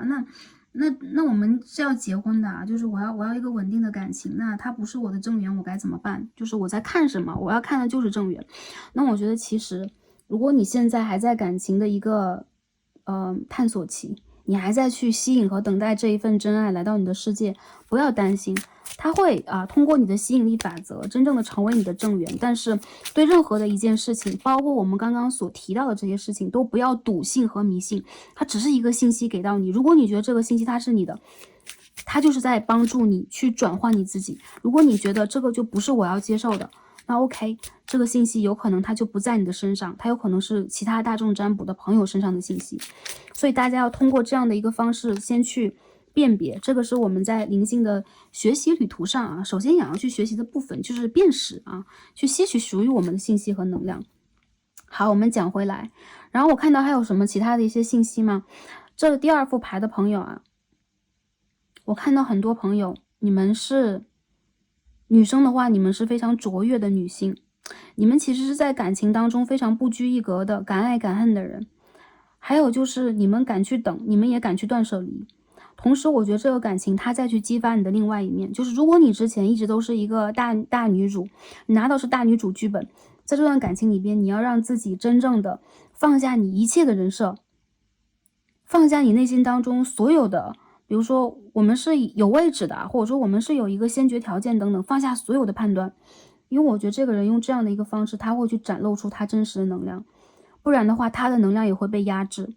那如果是男生朋友来看这一组的话，我觉得其实你遇见的不只是你的这个神圣伴侣了，他有可能是你今生的这个贵人。也就是说其实你会遇见非常滋养你的女性能量，但对方其实也非常强势。我看到你们双方都非常的需要爱理解，你们内心里边有可能也有很多的不确定性。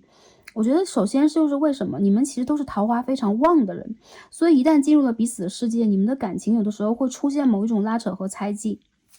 还有很多朋友我觉得有的时候他也会让你真正的去看到你需要去改变方法来面对这个感情，有可能收敛着去爱。有的时候我们真的喜欢的话，我们可以放肆的喜欢嘛，但爱往往是收敛的。所以我觉得这个状态里边，你们有可能会让自己重新的跟这个人然后首先展现出真实的自己，还有就是开始去计划，开始去许诺，还有就是浪漫的承诺等等，一点一点来。男生的朋友，我觉得对方他会在他很骄傲的这个 mask 面具底下，其实他有非常小女生的一面，或者说他如果是一个阴性能量的话，就是如此的。所以你需要包容他。我觉得其实你们在太年轻的时候遇见，往往容易碎裂，就这个感情其实是需要花时间铸就的，所以你们也可以去等待。有一些朋友如果分开了等等，你们是可以复合的，但我觉得其实你们在这个过程当中还是有可能会经历其他的约会对象、感情对象，才会深知这一点。有一些朋友啊，如果你们已经跟他错开了、错过了，比如说我们进入不同的人生了，你永远都是他世界当中的这个白月光。我可以肯定这一点啊，非常难忘。还有就是，其实如果给你们一次机会重新再爱的话，我觉得你们会有这个勇气去拿出真实的自己，但是在那个当时有可能还缺乏一点能量吧，有可能在我们人生初始的时候，或者说在我们非常青春的时候啊，在我们非常洋溢和张扬自己那个阶段，很难去意识到这一点。所以我觉得这个感情是需要花时间去理解它的，这个是一个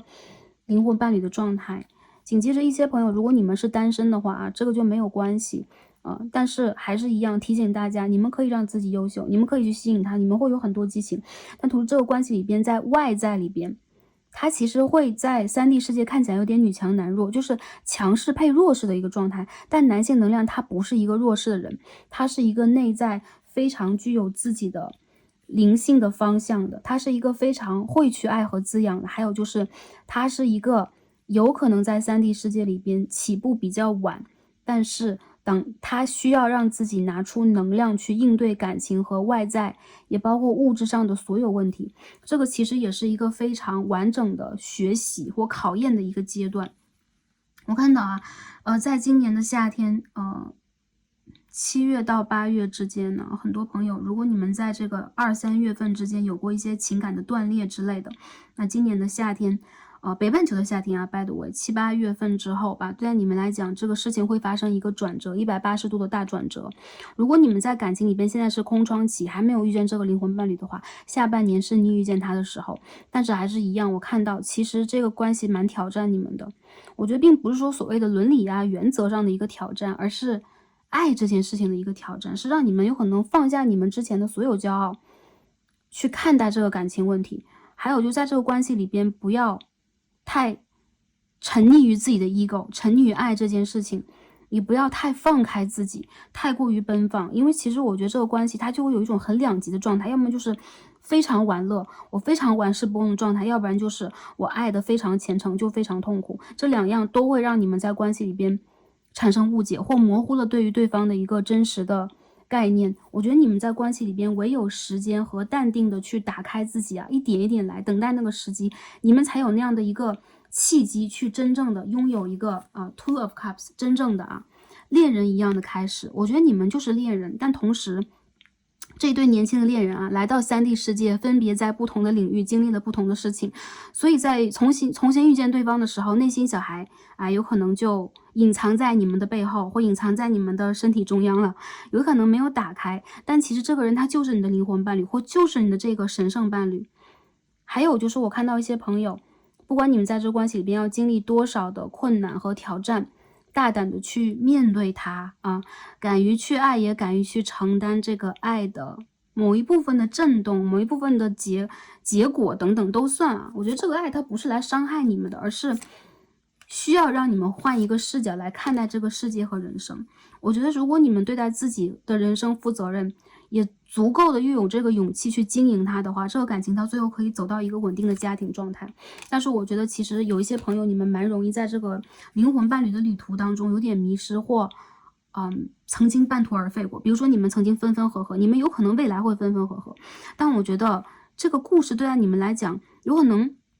一些朋友引导的是正缘，一些朋友走向的永远都是你们灵性大开的旅途。你们要连接到的是你们的指导灵和你们的金星的能量啊，这个 Venus。也就是说，其实你们会让自己真正的从逆境当中和一些就是外在的就是虚妄的幻境把它破除之后，你会发现什么是真实的透明的爱啊。我觉得你们两个的互相感应能量还挺强的，所以说你们能感应到对方，你们能梦到对方，你们在彼此低谷的时候会感受到对方的一些言语，然后你们其实会有很强烈的吸引力，还有就是你们会有一些兜兜转转的神奇的缘分。好，星座上来讲，偏向女生的朋友，你们有狮子座和火象的能量，有双子能量，有一些朋友你们是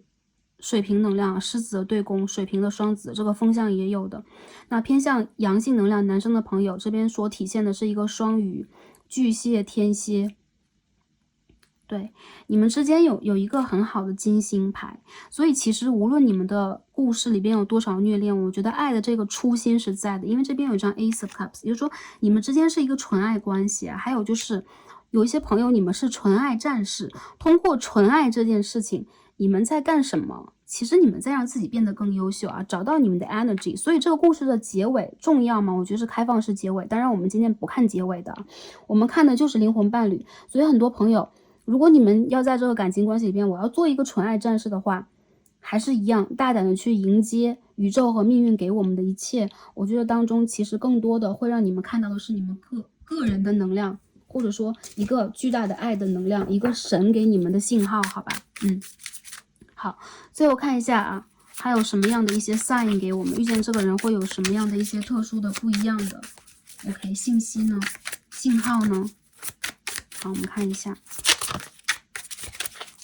洗一下这个 oracle 啊。哎，这第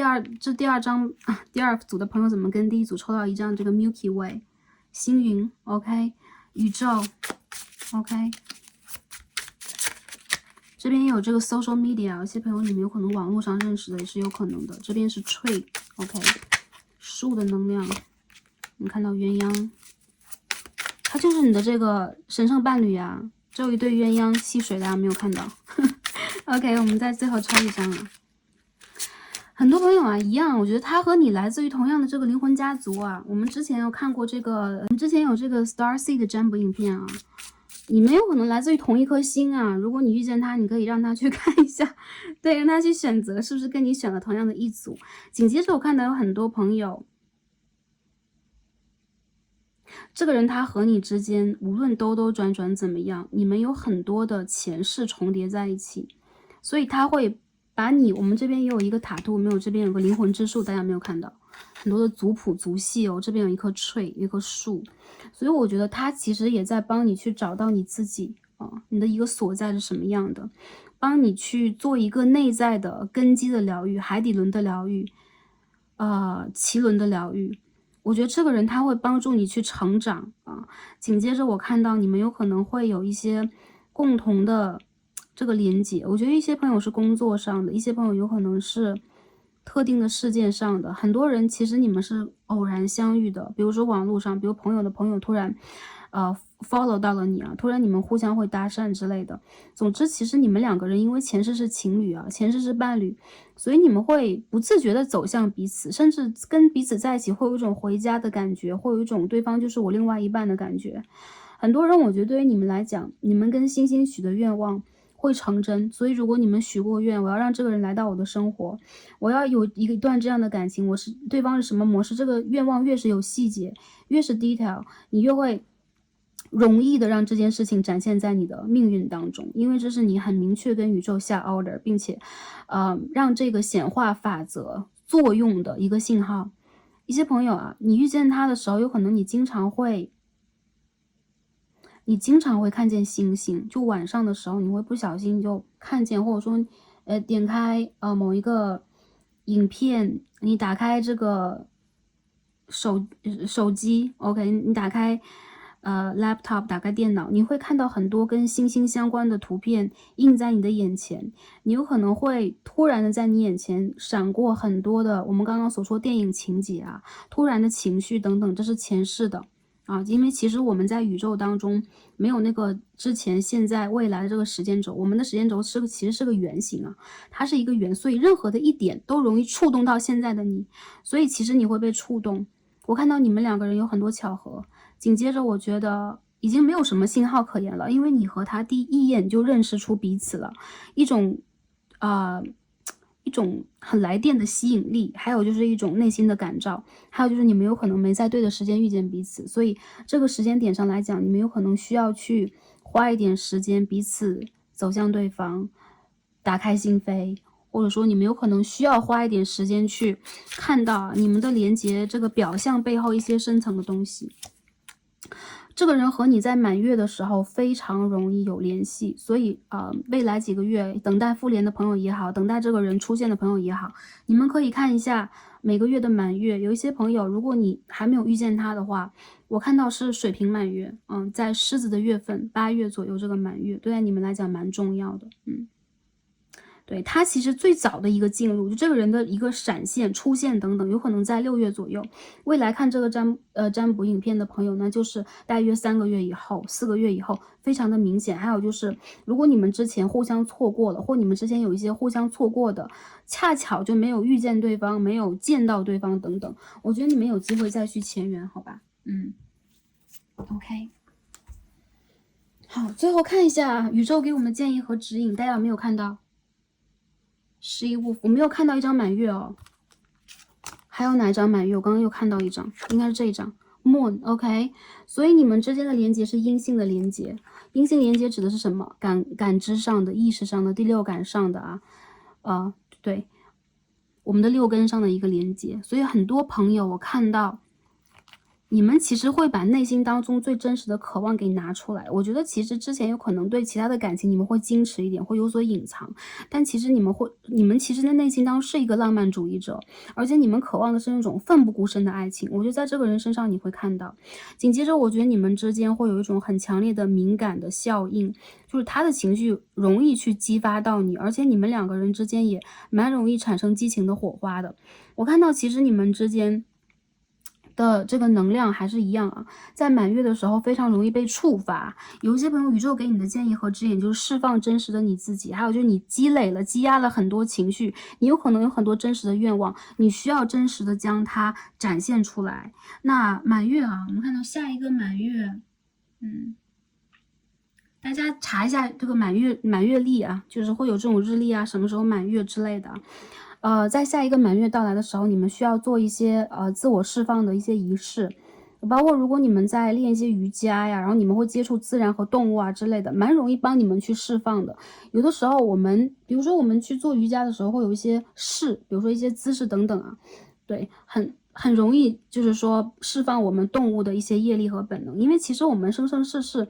一环套一环的，我们什么都做过，我们做过植物、花草、动物，我们有可能是一块石头，我们之前有可能是一个神，都有可能。所以你们需要释放你们内心中真正的野性，这个不能被压抑。当然了，其实这个并不是说我们要对外做一些什么，我们要在圆月底下变成狼人吗？不是的，你们要让自己把你们的直觉和意识打开，这个会帮助你们打开你们的头顶轮，舒展你们的喉轮，舒展你们的心轮，在这个上3轮到心轮的一个位置有一个舒展。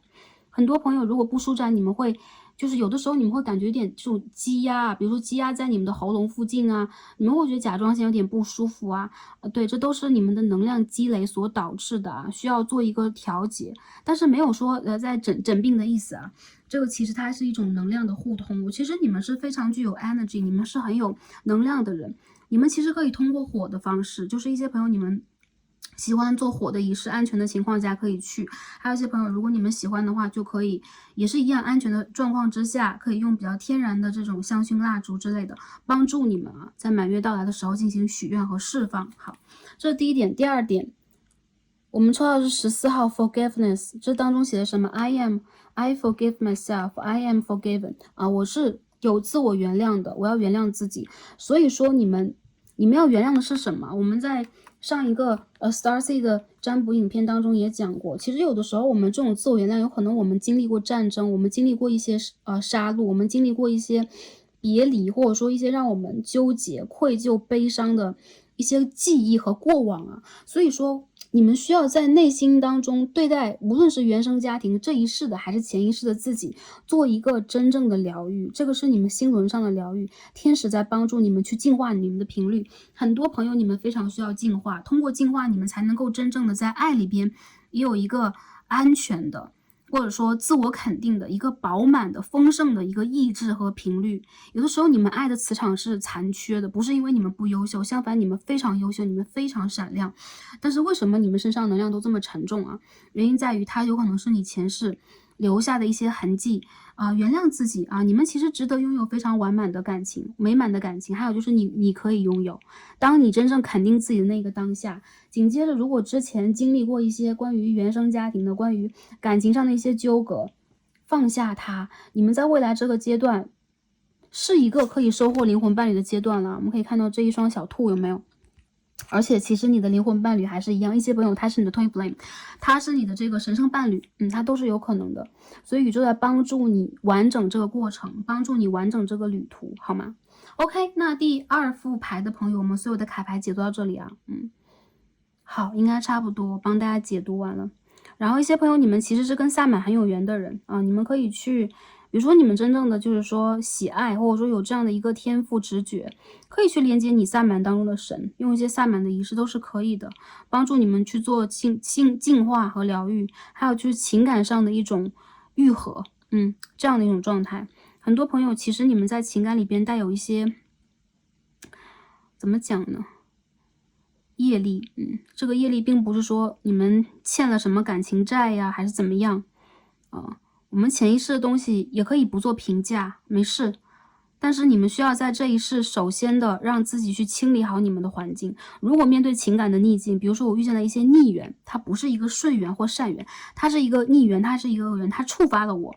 其实业力是让我们学习的最好的法宝。如果我们没有业力，我们就是天人了，我们就没有机会去刺痛自己去修行，去看破什么。所以其实我们还是要把业力当成我们最大的一个机会。当然了，这个机会其实也是让我们转化我们能量，去影响我们的幸福的。我觉得你们会拥有，好吧 ？OK， 那第2副组牌所有的能量解读都到这里，希望帮助到大家取得大家需要的讯息。然后我看到你们2个人之间这个组合是互相 double 对方的，就是说你们是1+1大于2这样的一个组合啊，所以非常有能量。然后祝福大家可以去连接到这个人，可以早日遇见他，或者说当你遇见他的时候，更多的注重一下彼此的尊重和疗愈。我看到你们的关系是可以成长，当你们真正的去释放了，也成长了之后，好吧 ？OK，感恩祝福大家，祝福大家开心、平安和幸福。那今天我们所有的卡牌看到这里，希望大家一切都好，感恩跟大家共同的学习，让我们下一期再见吧，拜拜。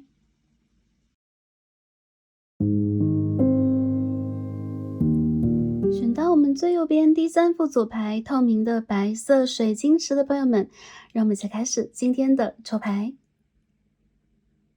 好，选到我们最后一副组牌，我们的透明白色水晶石的朋友们啊，我们所有的神谕卡都已经抽好了。那今天我们要一起来看的主题呢，是我的下一个灵魂伴侣，对方有怎么样的特质啊？对方出现的信号是什么样的？那宇宙给我们什么样的建议和指引？在今天我们的阅读当中呢，我们会通过神谕卡和塔罗牌帮大家来分析一下。这是一段什么样的感情？这是一个什么样的对象？你们之间要经历一些什么？会有一些细节上的、信号上的能量都传递给大家。最后也看一下宇宙给我们什么样的建议及指引，希望可以帮助到前来第3组的朋友们。好，第3组白色水晶石，首先看一下 Oracle 啊，我们在神谕卡上得到什么样的讯息？哦 ，Ancestors 祖先，哦 ，Generations 世代啊，这张牌里边所凸显的，我们可以看这个血液啊，这个 DNA 啊之类的啊，凸显的是我们在3D 世界我们的身体当中的这个祖先，我们的血液和细胞跟我们祖先的连接。很多朋友你们的祖上啊，可以说家族当中，有些朋友有可能会追寻不到那么远、那么长的一个时间，但其实你们周围是有这样的灵、这样的信息在保护你们的。还有第2点就是你们和这个灵魂伴侣的相遇，无论是时间、地点，还是这一切，有可能是你们许愿的结果，已经被制定好了。有很多朋友，这是你们的这个 karma 业力当中所带的一环，所以之前你们在释放和学习的，也代表了当下你们即将去面对的，也代表未来你们拥有的。有很多朋友，我觉得你们其实是一个在这一世当中，有可能要延续你之前的某一世的经历去完整这一个爱的旅途、情感的旅途、跟灵魂伴侣结缘的旅途。所以很多事情你们会当成一个让自己去成长的，以及突破业力的过程。有很多人，我觉得你和你的灵魂伴侣其实是就类似于这样讲吧，3生3世的这个缘分呢，到达了现在这个阶段，有很多朋友，我觉得你们在延续一个故事之类的，这些其实也跟你们家族当中共同的业力和共同的使命、共同的任务有连结。那不管如何，我看到你们和灵魂伴侣之间这个故事，其实是受到了你们家族的指导灵、祖先的帮助、庇佑，还有一些朋友就是你们其实在这个过程当中可以去释放掉一些原有的你家族和你个人的一些业力。就这张牌我所看到啊，有很多人其实你和你的这个灵魂伴侣的纠葛其实很深，不只是在这一世了啊，你们纠葛很深，但是这并不代表你们之间这个纠葛是关于爱恨的，它应该是一个使命，它应该是一个完整的原型。所以我觉得你和他在相遇的这个过程里边，有可能也会经历很多个人的这种蜕变，包括灵性上的一些觉醒。我觉得这些信号是先天带有的，所以很多人我觉得你遇见他，无论是时间还是地点，有可能你会打开你的命盘看到啊，有一个人会出现啊之类的啊，就是他了。所以说我觉得在未来这个时间段，就你遇见他这个时间段，其实也恰巧的会有一连串的其他的注定的事件产生。比如说你有可能会转换工作，你有可能会改变的能量场，你有可能迁居，总之会引发或者说连接着一连串的事件在你的生活当中展现。其实你和你的灵魂伴侣有可能也会成为真正的正缘，你们有可能会一起养育你家族的，比如说供养你们家族的祖先，或者说老人长辈，有可能你们会有后代啊。如果你们有这样的想法、打算和意愿的话，你们有这样的一个能量是要一起去展开你们的这个 DNA， 在这个3D 星球当中的一种延续，所以有可能它会成为你未来的孩子的父亲或孩子的母亲，或者说你们有可能会一起领养小动物，或者说你们有可能会一起经营一些事业，你们有可能会一起培养人类等等啊，就是说有这样的一个状态，有可能会教育后代之类的啊。好，第二章我们看一下其他的一些信息，我们补充一下，今天抽到的是第13号 Eagle Spirit 鹰的精神呢 Freedom， 你们都是这种啊，我们看看无论是天上飞还在地上跑，你们都有一双翅膀，所以你们之间互相去映射对方的是真正在灵魂上的一种连接。我看到你们来自于不同灵魂家族啊，有一个是 Starseed， 有一个是大地的灵魂，但无论如何我看到你们之间其实是那种无论隔着多远，你们都能感受到对方，而且你们其实会有很强烈的一种共鸣。比如说你们对待事业的追求，你们对待这个宇宙的理解，你们对待家族的理解，还有就是你们对待自由这件事情的理解。很多朋友其实你们都有翅膀，代表了你们都很有能量，你们很有能力，或者说你们都远离了，或者说离开了你们的原生家庭、故土等等啊，去蛮远的地方发展。但无论如何你们追求的是自由，或者说完全平等和公正的这颗心是永远不变的，而且对方他和你会有同样的意志啊，陪伴你去坚守这个过程，或者说陪伴你去展现这种自由。我看到你们其实是神仙眷侣一样啊，所以说你们可能会一起游历山川，你们会周游列国，你们有可能会有一样的事业目标，还有就是你们如果在异地的话，也一样不会受到物理的阻隔、地理的阻隔，依旧可以持续相恋。这也是很多朋友所展现出来的，因为我们可以看到他们在2个不同的地域，但是他们的目光望向彼此，还有就是同样啊，就是说我们第一组说什么来着？高峰相见嘛，就是说我们放飞彼此去各自经营彼此的人生啊，顶峰相见，我们在频率最高的地方，我们在个人最完整的最有成就的时候相见，你们也有这样的一个状态，所以其实很多时候你们会支持对方去做好他的事情，而且这是一种守候，目光上的心灵上的陪伴啊，一般是这样的一个状态，所以有很多异地的朋友会在这一组当中出现啊。 OK，这是我们大约看到的神谕卡当中的一个能量，我觉得你们2个人之间其实蛮神奇的，有可能你们之前在上古的时期，你们就是这样的一对啊，相辅相成的，然后非常具有内心共鸣的神灵啊、神兽，你都有可能。所以其实这是你们经历过的人生。我看到其实你们之间应该有约定啊，有很多朋友你们在这一组里边会有灵魂的契约存在啊。好，约定好了要在某一个时间陪对方一起做完什么、完成什么、学习什么之类的这样的一个约定。好，进而我们继续读我们的神谕卡，忘记了，我们下面要看一下特质是什么样。那今天我们抽了大圆形卡，那首先我们就读今天的这个神谕卡啊，紧接着我们再去抽我们的 tarot， 抽我们塔罗牌。神谕卡第一张我们抽的是有没有很可爱？我被这张牌深深的吸引，因为太可爱了，小刺猬。很多朋友啊，我觉得这个人身上他有着一种天真，同时他也会有一种自我捍卫。我们听到刺猬和看到刺猬这样的词，有的时候会觉得啊，他身上是有刺，或者说他为了去防卫，为了去抵抗，为了去保护等等，有可能很多时候他会用一种就是说很天然的攻击性的方式来对待周围，或给人这样的一个印象。但是其实他是一个内心非常单纯，或者说他有可能是那种让人看起来很不好接近的人。如果你一旦接近他，你会发现他这个能量其实是一个对待周围正在接纳的、正在包容的，还有就是他会有自己很纯真的一份梦想，比如说我未来要去做什么，或者说我们可以一起做什么之类的。其实刺猬的精神也让我看到啊，他有可能也正在让自己去疗愈自己内心当中的某一个环节，有可能是跟大地之母和他的祖先有关系的。我觉得你的灵魂伴侣的身上所体现出来的东西，首先是一种坚强，再者就是内心当中反而非常的柔软，外表有可能很坚强，甚至他外表会让你觉得哇，他长得看起来蛮强悍的。如果是女生的话，就有可能她会凸显出自己很自强独立的一面，也很特别，或者说她会有很英姿飒爽的一面啊，偏向于中性都有可能。但其实有可能在内心当中，她非常需要去接纳自己。有一些比如说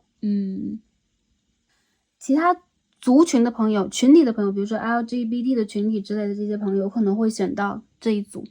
因为这当中有一种 transform， 有一种改变的一个能量，还有就是其实你们是会打破自己的 DNA 去书写属于你们的人生的。所以3D 世界我们会有分别，我们会有性别的分别，我们会有一种定向的你不能打破的选择有可能带着一个什么样的身体到达一个什么样的原生家庭，这个是关于一种业力，也是一种灵魂的课题选择。我觉得你们在终生吧，就包括这个对象也是一样，在学会去接纳自己，也是在接纳你们，比如说我成为3D 世界一员的这一部分。我看到这个人他其实内心当中有他非常需要保护，非常就是我们刚刚说纯真，还有就是非常易碎的一个部分。我觉得这个是一个很需要疗愈，以及会让你觉得内心当中非常可爱，有一个天真无邪内心小孩的人，好吗？好，第二张我们看一下这边所出现的是一个变形牌，我们可以看见好像是满月的时候狼人在变身这样的一个能量。这张卡牌也是关于对方的，所以你的灵魂伴侣，虽然这两张牌的组合看起来有点怪异，但说实话，我觉得其实你们都不是大众类型的人，有很多小众的性格的朋友会选到这一组。我看到其实在这个灵魂伴侣的身上，他在遇见你的时候，有可能在一个转变期，比如说他在从学生变成一个社会人，他在从一个比如说一个非独立的状态寻找到一个独立的状态，他开始让自己去追逐梦想了，或者说展现他最真实的一面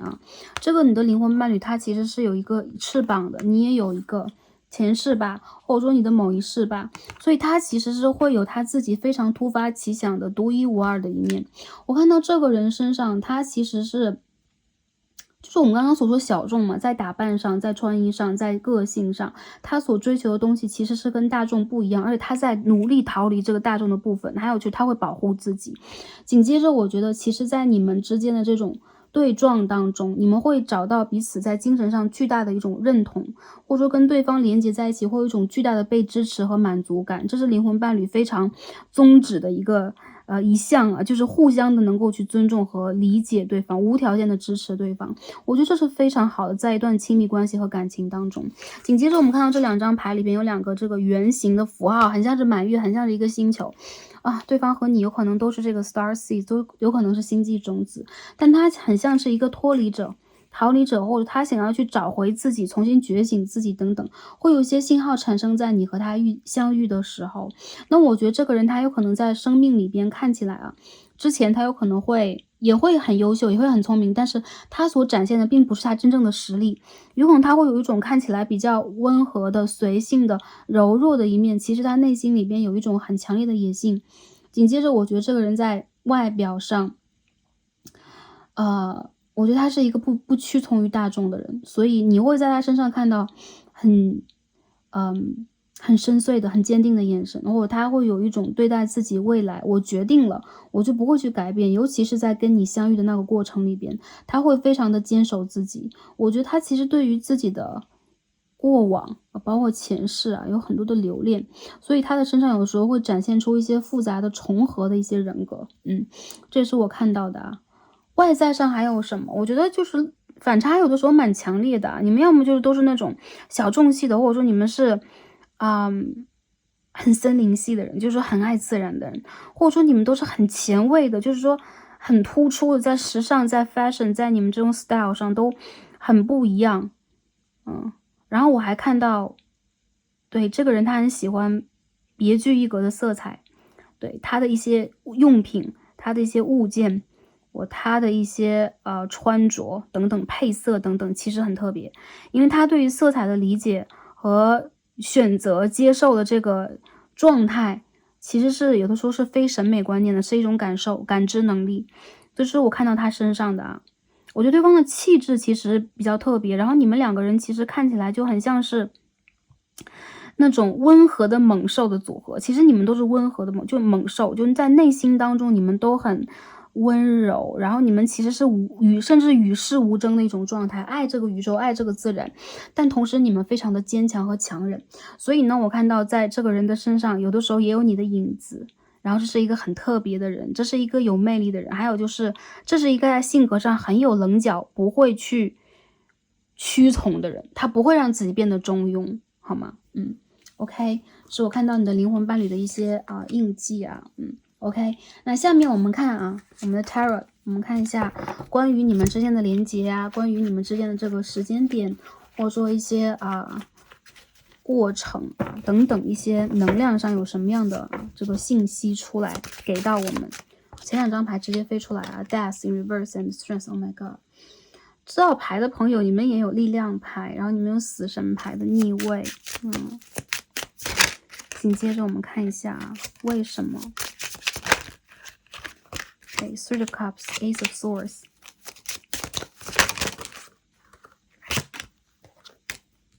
我们就要这一张好了 ，King of Pentacles。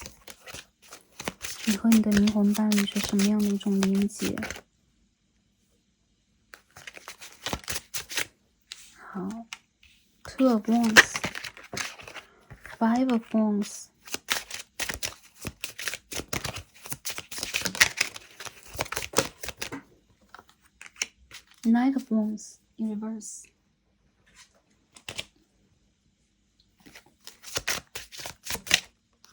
Lovers 恋人牌什么？第三副牌的朋友，你们的牌纷飞啊，就是说你们的牌出的非常的快，而且飞得非常的远，其实能量是很强的，或者说这代表了有可能这个你的灵魂伴离你非常的近，有可能你正在体验这个过程，有可能他马上就要出现，有可能他就在你的身边他的灵魂，他的高我Two of Cups 我们看到了，这些牌让我感受到，第三副组牌的朋友你们在感情上确实也是需要一些业力和就是业力的突破和学习虽然我们讲到业力，有的时候大家就听到这个词就觉得有点沉重或者说是要干嘛等等或者说我想要的是一个灵魂伴侣，这到底是怎么回事？不要担心，我解读给大家。首先我们看到这个牌当中，我可以肯定你们是一个真爱关系真的爱。还有就是其实你们的关系在未来成为彼此家人的，就走向正缘的几率非常的大，但是这个过程其实挺波折的。我看到你和你的灵魂伴侣在相遇的时候，有可能出现在团体，出现在异地，你们有可能是远程的工作，有可能你们是惊鸿一瞥，比如说我就认识了一下这个人，但是我们就在不一样的国家，不一样的城市了。还有一些朋友就是你和对方有不一样的交友的或者说人际的圈层，有可能对方在遇见你或者是你遇见他的时候是非单身状态，这也是比较少的一部分朋友会拥有的。我觉得在这个感情关系当中，很多时候凸显了是你和对方需要在一个对的时间啊，就这个人是对的，这个灵魂是对的，但是要选择一个对的时间，坚定的选择对方，对的时间做出对的选择，这是你们的一个课题，这是你们要做的事情。我看到在这个关系当中，多多少少你们都在经历一些自我的变化。我们刚刚所说的，有可能是工作上、事业上的，有可能是你们居住地上的，还有可能是你们个人的晋升、成长上的。你的灵魂伴侣是在内心当中真正的非常懂你的价值的人，哪怕在你遇见他的时候，你还未必就是完全的一个女王，完全的一个国王，但是他看到了你真正的价值，并为此所深深的吸引。他在内心当中是非常肯定，而且很坚持，跟你的关系，或者说他在内心的深层当中是非常的期待和在为这个关系而付出能量、付出努力的。但有的时候我觉得会有一种力不从心的感觉。你们之间的一些问题跟周围有关系啊，比如周围的环境啊，你们的工作环境、人际关系、原生家庭啊，你的亲人、你的朋友对待你的期待等等，这全部都有。所以你们其实在彼此的这个家人长辈的眼中啊，反而并不是最上选那种状态。原因在于有可能你们的原生家庭就是距离很遥远，彼此不理解彼此的文化，或者说你们有可能会需要一个远程的互动，或者说长期以来你们拥有不同的人生方向，类似于在你去遇见他的时候啊，有可能你们都在进行人生转折，有很多不确定，所以说这些东西都会把你们的关系放上一些阻力或加上一些阻碍，看起来本来你们的灵魂在遇见对方之初，我认为也是一见钟情，而且在内心里边其实是非常赞许对方，非常爱慕对方的，但是会有一种为了对方，我会把这件事情保留下来，我甚至会给这个人留一个位置，我甚至不会让自己先去追求情感，因为这个时候我的事业、我的学业、我的家庭的一切有可能都在迅速的发生转变，并需要我的能量。所以其实你们有可能是看对了眼蛮久啊，默默的在彼此的生活当中也陪伴了蛮久的，甚至有些朋友会假借朋友的名义去关心对方，帮助对方。帮助对方的学业，帮助对方的事业，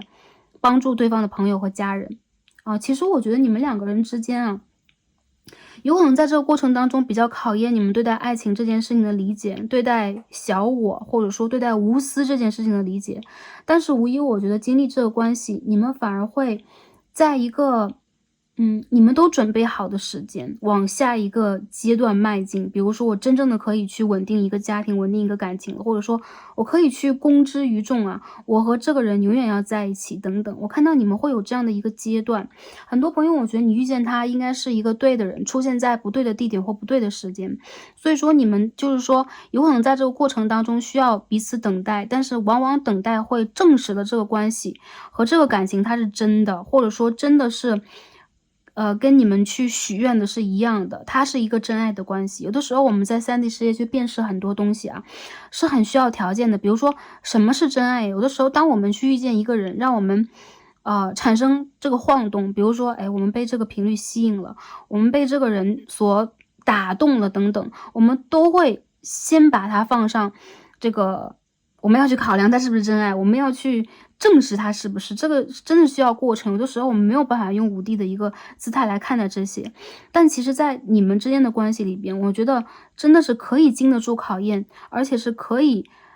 就是说给自己很多的动力去发生一个巨大的转变。比如说我为了这个人，为了这个感情让自己变得更好，我为了跟对方结束异地的关系等等，我去努力的学习更多的记忆成为一个更加优秀的人，这都是有可能的。所以这是一个双向奔赴的感情。有很多朋友我觉得在这个关系里边，你们其实面对的阻碍和压力蛮大的，但其实很多朋友在第3组是很明显，就是结局是很好。所以说呢，你和你的灵魂伴侣让我感觉到会有正缘的能量体现出来。还有什么样的细节吗？如果现在在认识了他，你在跟对方交往，我觉得你们之间有可能未来还会有一些类似于矛盾呐，类似于磨合啊，类似于拉扯，或者说你们要去冲破周围原生家庭的一些阻碍，一些就是说反对的声音，或者说你们要为了这个爱情要彼此去付出一些什么。但是其实我觉得这是彼此的，并不是一方为一方付出更多。还有就是一些朋友，在你们的事业或者说你们的一些个人的发展稳定之前，我觉得他和你并不一定会完全体现出一个承诺，因为你们的承诺是在最后的。所以我觉得你们的感情是出于爱啊，出于一种爱情，而且出于一种真实的。还有就是你们之间其实这个固定星座蛮多的啊，有天蝎座、狮子座、水瓶座、金牛座在这一组，我还看到有双子座和射手座这种对宫星座比较多一点。我觉得其实啊，就是你们的关系有可能存在着类似于这种比较自我的，或者说一些自我概念的转化。比如说，我遇见这个人之后，我会被对方影响，或者说我到底怎么才能够在未来一个阶段成长？但无论如何，我觉得你们都是啊很好的一对，而且是可以配合彼此、互补，加上互相去鼓励的一个很良性的正向的关系。哪怕你们所面临的外界有一些逆境存在，但是还是一样，我觉得这件事情你们要输入耐心，输入信心给自己以及对方。我看到在最后你们会冲破一切的阻碍，然后会决定和确定下来这个关系啊。一些朋友你们在秋天，就是2023今年的秋天啊8月以后吧，有些朋友是10月到11月之间有可能会有订婚呐、被求婚的一些信号出现。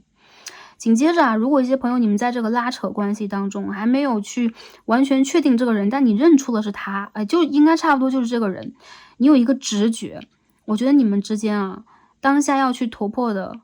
一些问题，并不是爱和不爱的问题，你们是很爱对方，但是你们同时有可能也爱着自己。比如说你们在自己和爱情里边，在一个感情里边不能两全的时候，要选择什么？我觉得灵性会告诉你们，让你们做一个公平的选择，就是既不完全偏向于自己，我们说只是爱自己或只去发展自己，也不会让自己过于去关注这段感情，就过于给予连结这个本身太多的能量。有的时候我们单纯只是期待连结，只是去供养感情，反而会变得很匮乏。所以我觉得在这个关系里边是一种共同的成长。如果你们现在还没有这样的一个方式的话，找寻同样的目标，我相信你们一定可以找得到，因为在你们能量场当中，你们其实属于一种人来的。你们有同样的野心，你们有同样的智慧，你们有同样的这种目标，或者想要展现自己的一种想法，所以你们是可以一起共事的。统一你们的目标，统一你们的一个奔跑线，你们的一个，就比如说这个马拉松的某一个终点等等，某一个过渡点，你们会发现其实你们可以走得很近的。有些朋友你们有可能就往往在不同的这个工作环境，或者说你们面临的是不同的人际关系等等，我觉得这些有可能是需要你们要么就是各自在自己的世界里闪光和独立，要不然就是如果无法独立，没有办法去达成这件事情，没有办法让自己充满了意志力和信心的去走，我觉得就跟对方达成一种统一，这也是一个好的方法。你们是可以共建事业的，你们是可以一起共建生活，也可以去照顾到彼此。我觉得这个其实是一个很良善的能量。当你们去放下了一些矛盾和纠结，就自我矛盾之类的，打开你们的视野，当你们看到更远，你们会发现其实你跟他是有很多可商量的、可互补的地方啊。是不是一个在天上，一个在地下奔跑？我觉得这没有关系。重点是你们是不是看向彼此的方向，会有这种内心当中心照不宣的感觉。这是很大的一种支持。有些朋友如果分手了，就认出这个人，紧接着这个真爱关系跟你分手了，你们在今年的比较好的一个季节，我觉得是秋天。说实话啊，是北半球的秋天，所以说有可能你们在8月以后会开始复联，甚至会突然的因为一些工作、一些邀约或一些什么见面呢，或跟对方开始连接起来。而在秋天的时候，就是10月到11月啊，北半球，我觉得你们会有复合的一个迹象。所以在这之前，如果你们在经历彼此的旅途啊，再去做好你们自己该做的事情，去做好它，不要担心啊，也不要去恐惧和害怕。我认为在这个过程里边，你们其实也在重新的去考虑这件事情，到底能为这个关系让步多少，或者说能为对方改变多少。我觉得你们其实两个的人都在为对方改变啊，不是单方的，好吧？这是可以双向奔赴的一个感情。但是我觉得你们在目标上需要有一个共同的理解、认识，或者说一个目标的确定啊，你们有同样的一种成功和同样的一种逻辑才可以。一些朋友如果单身啦，就说之前的人我不考虑了啊，这个人我也没有认识他，他在哪里？我现在是单身状态。那我觉得一些朋友你们完全可以期待在未来这个人出现在你的世界里，而且这个牌今天爆发的比较强，所以我认为在这个占卜当中，很多朋友对方的这个高我和指导灵在周围，想帮助你们传递信号，因为这个人他在自己的你的这个灵魂伴侣啊，你的甚至是未来的正缘对象，他在一个变形时期，他在一个找自信的时期，他在一个找真爱的时期，有点迷茫，在找你。什么时候你们相遇啊？下半年，尤其是一些朋友，2个时间点吧，一部分的朋友6到8月，一部分朋友10到11月啊，一定可以遇见。这个感情是什么样的？我认为你们不要去排斥，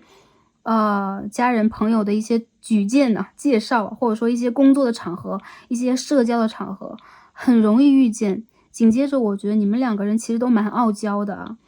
对待对方第一眼就是很有好感，但同时其实你们有可能需要去摸清楚对方的性格，对方的一些底，你们才会去下决定，对方也一样。因为对方他在一个蜕变时期，我们看到啊，他其实内心里有他的想法，但是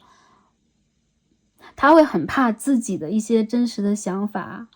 有点怪异，有点跟周围不一样，或者说他有一个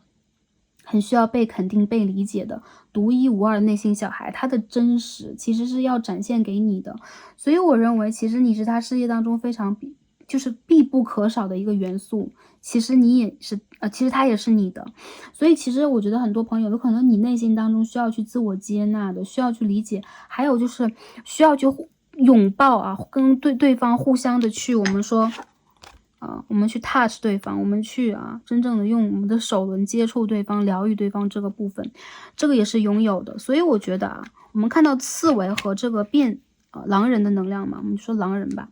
能量是什么？他们是不会轻易的让周围的人来接触他们的，灵魂也是一样，有自我保护意识、自我领地意识一个自我蜕变的意识，一个躲避意识。为什么？因为我觉得这个人他并不是不优秀，他也不是那个夜半歌声终身怪人之类，他不是一个奇怪的人，相反他有可能很体面，他有可能在人群当中很优质、很优雅、很中庸，他有可能在让自己去全力奋斗自己的事业，他有可能是一个在形象上我觉得是很有自己个性，很有自己 style， 然后五官很清秀，让人感觉很特别的人。但是我觉得这个人他没有那么多的感情经历，或者说他不会让自己轻易的去真正的深爱和深信一个人，深深相信一个人。所以说这个 acceptance 接受是什么？ embrace who you are， 拥抱一个真实的你。我认为在这个过程里边，你们在拥抱真实的他，就像这个力量牌一样。还有就是他会让自己给你拥抱，给你抱抱，你会让他给你你会让他来抱抱你，都是因为在那个时候你展现出了最真实的自己。我认为这个关系它是一个真正的自我接纳，也去接纳对方的一个良性的关系。所以很多朋友我觉得你们这个关系一旦进入了一个稳定的感情状态，蛮容易谈到未来，谈到订婚，谈到婚姻，谈到家庭的，谈到共同的事业的。所以我觉得其实你们的关系里面有虐恋吗？这是一种自我的内在的一个自我的磨砺自己磨自己的一个状态。所以如果你们现在在经历这样的一个状态，一些朋友在进入这个土星回归，或者说你们在进入这个土星入境的一个时期冥王星转变 anyways， 我觉得其实对待你们来讲，你们其实是你们的敌人，你们的包括情敌是你们自己，你们需要让自己在这个过程当中接纳自己，不管这个过程里边你是不是一个转变姿态，你并不是一个完美姿态，你遇见他的时候你们有可能都不完美。因为我们看到 Nine of Wands 权杖的骑士，金币的国王 King of Coins 都不是正位，但是为什么我们不是一个完美的情人，我们可以遇见完美的情人？不是因为我们就是说50分的能量遇见50分的人并不是这样的，你永远都是100分的。但是你们2个人之所以是这样，原因就在于你们有这样的一个约定，在这个旅途当中，我就是要在这个中途半路上遇见他，我就是要在旅途的未来都去支持，都去让他感受到一种能量，这也是你们给彼此的一种帮助、包容和支援，很大的一种爱。好，下面呢，我们一起来抽其他的 Oracle 神谕卡，看一下会有什么样的讯息，或者说什么样的 sign 给到我们。好可爱哦！好，看到了小熊。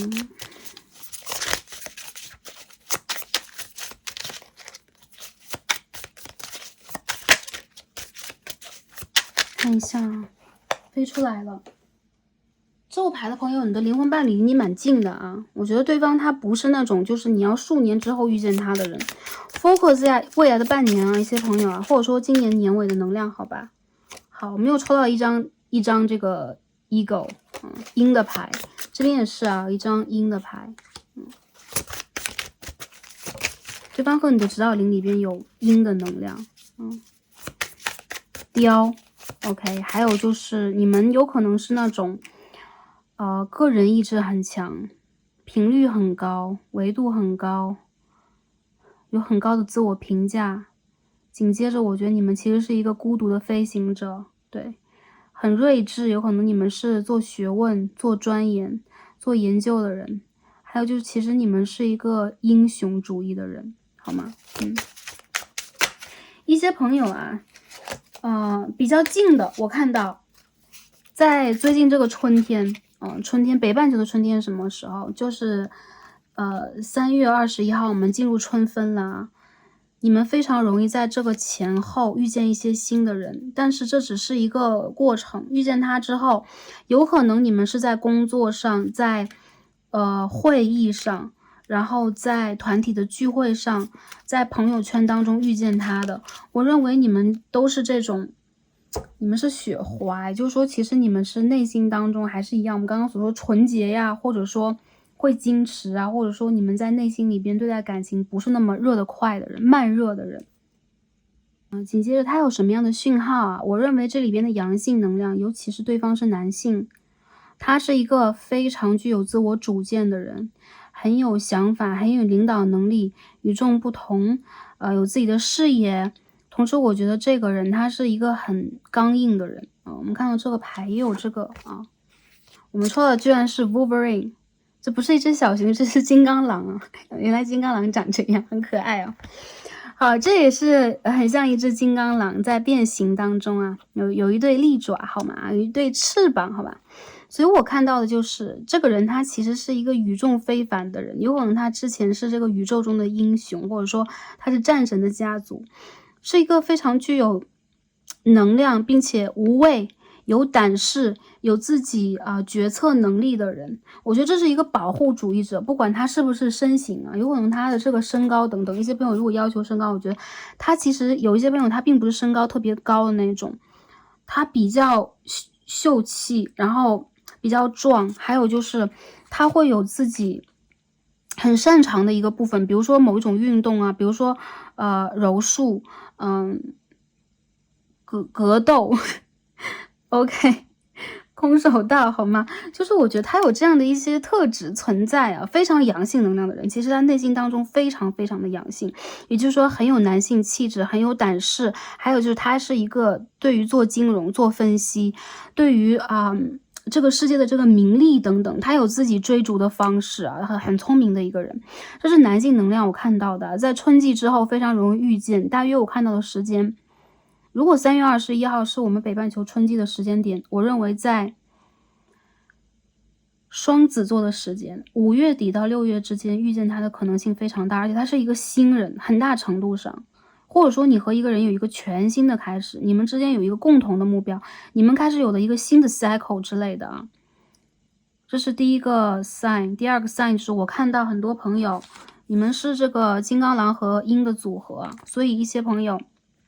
你们是鹰的公主，也就是说，如果你现在也是一个类似于空中飞人的，你有可能也有自己很多的目标去挑战它。有可能你在挑战，比如说你再去应聘一些职位，你再去做一些合作，谈一些客户，或者是你开始去看一些新的院校等等。这个过程里边，你会发现这个人，我觉得这个人他是一个很懂得洞察，很理解你价值的人，他能看到你身上的闪光点，除了外表和气质以外，内在的也是一种强韧。我们刚刚说上一组是 power couple 啊，那是因为他们之间有一种真正的互补，或他们的这个合作会产生很大的火花，而你们就是强加强的一个组合，双强的组合。所以我觉得你们其实是一种对待未来非常有先见之明，非常高瞻远瞩，还有就是你们会有一种开拓精神，有这样的一个状态。如果是对方是女生朋友的话，我觉得就对方是阴性能量的话，你遇见他的这个 sign 就是你会发现他身上与众不同的闪光点被你发现了，就是其实在普罗大众的眼光当中，有可能只是一个爱好，只是一个个性，只是一个做事的方法，只是一个优点，但在你眼里是一个闪光点，而且你很喜欢他的这个气质。我觉得对方他其实比较仙女啊，仙女的类型这种状态。还有什么 sign？ 你在遇见对方的时候，有可能是在出差，在一些会议和合作当中的，我们会看到很多这个鸟的能量，就对方他有可能是这种，我看到他有可能生活在海岛上，岛的国家，海岸。OK， 他有可能家乡是这个地方，有可能生活地方，他的城市是这个地方，跟你有可能有段距离啊。紧接着我觉得你们之间有可能要发展一段时间，一开始有可能要经历一个彼此观察和试探的过程，因为我觉得这里边的神圣女性能量就是偏向阴性能量，有可能原生家庭和他内心小孩是有一点孤独的，有可能是非常完美主义者的，还有就是正在去寻找自己，比如说正在去学习，正在去开拓啊，正在去忙事业的这样的一个阶段啊。好，我觉得你们彼此会有行动嘛，感觉有点慢，但是行动慢了也没关系，因为在你们不行动的时候就不是对的时间，在一个对的时间，你们的关系一定会产生一种爆发，因为我觉得你们是志向相同的纯洁的灵魂伴侣，你们会有一种志同道合的知己的感觉，好吧？好，最后我们看一下宇宙给我们的建议和指引牌是什么。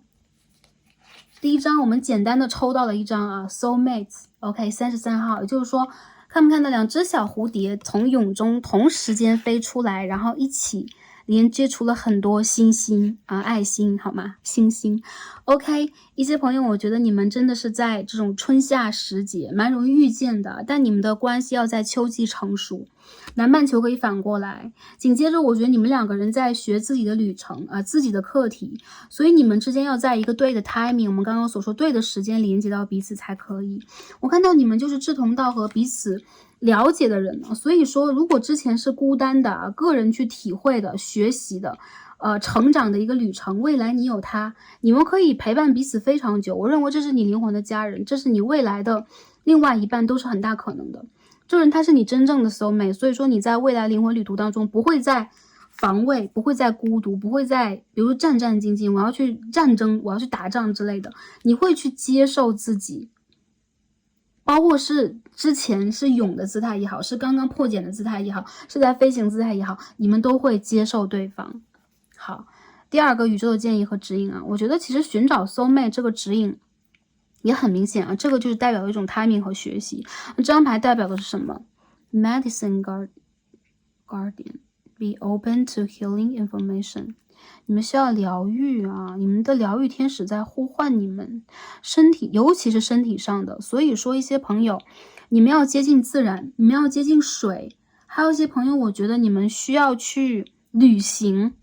这个旅行不一定说让你去遇见它，而是会给你带来很多新的能量，你需要去 refresh 一下自己，远也好，近也罢，一些朋友我觉得你们需要让自己去对自己的身体负责任和产生一种疗愈。我觉得如果之前你们忽略了，或你们一定要很忙，你们一定要很坚持什么，未来这个阶段是帮助你们去做疗愈的一个时间点，你的祖先和大天使以及指导灵在帮助你做这种疗愈。这个疗愈其实是从心轮往外扩张的，也就是说在心轮往上心轮往上是我们的喉轮三叶轮、顶轮，往下就是我们的太阳轮、脐轮和海底轮，就在我们的正中央是你们身体的一个开关。这个时候我觉得你们最需要的是做什么？其实无为而治啊。这一次当你们要去疗愈自己的时候，反而先去接近自然，先去放下之前的压力和所思所想。还有就是灵魂伴侣我能不能遇见呢？我是不是在未来要在什么时候我要准备好，我要去做什么样的一件事情，遇见他，全部都回归于自然。这个时候你会发现，当你自己先疗愈自己，你会产生一种信念，你会产生出一种吸引力，同时你也会在对的时间完全的辨别出这一个人和这个方向，一切都跟着你的感觉走就可以了。但是我觉得很多朋友也是一样，特别是身体的健康，无论哪里不舒服，比如说你们会头痛，你们会肩颈酸痛，然后你们有可能有一些小的遗传的，或者说根底上的一些小问题。我觉得在未来这个春天，首先是你们疗愈自己的阶段，给自己适当的放一个假，或者说你们可以让自己远行一下，去森林、去山川、去湖泊，去看花海，这都是你们可以让自己调整的方式。这个会给你们带来很新的气场，吸引到我觉得是在你们个人的成长啊、工作、事业、学业以外的这个感情的好的对象的到来啊，我看到会有好的对象，好吧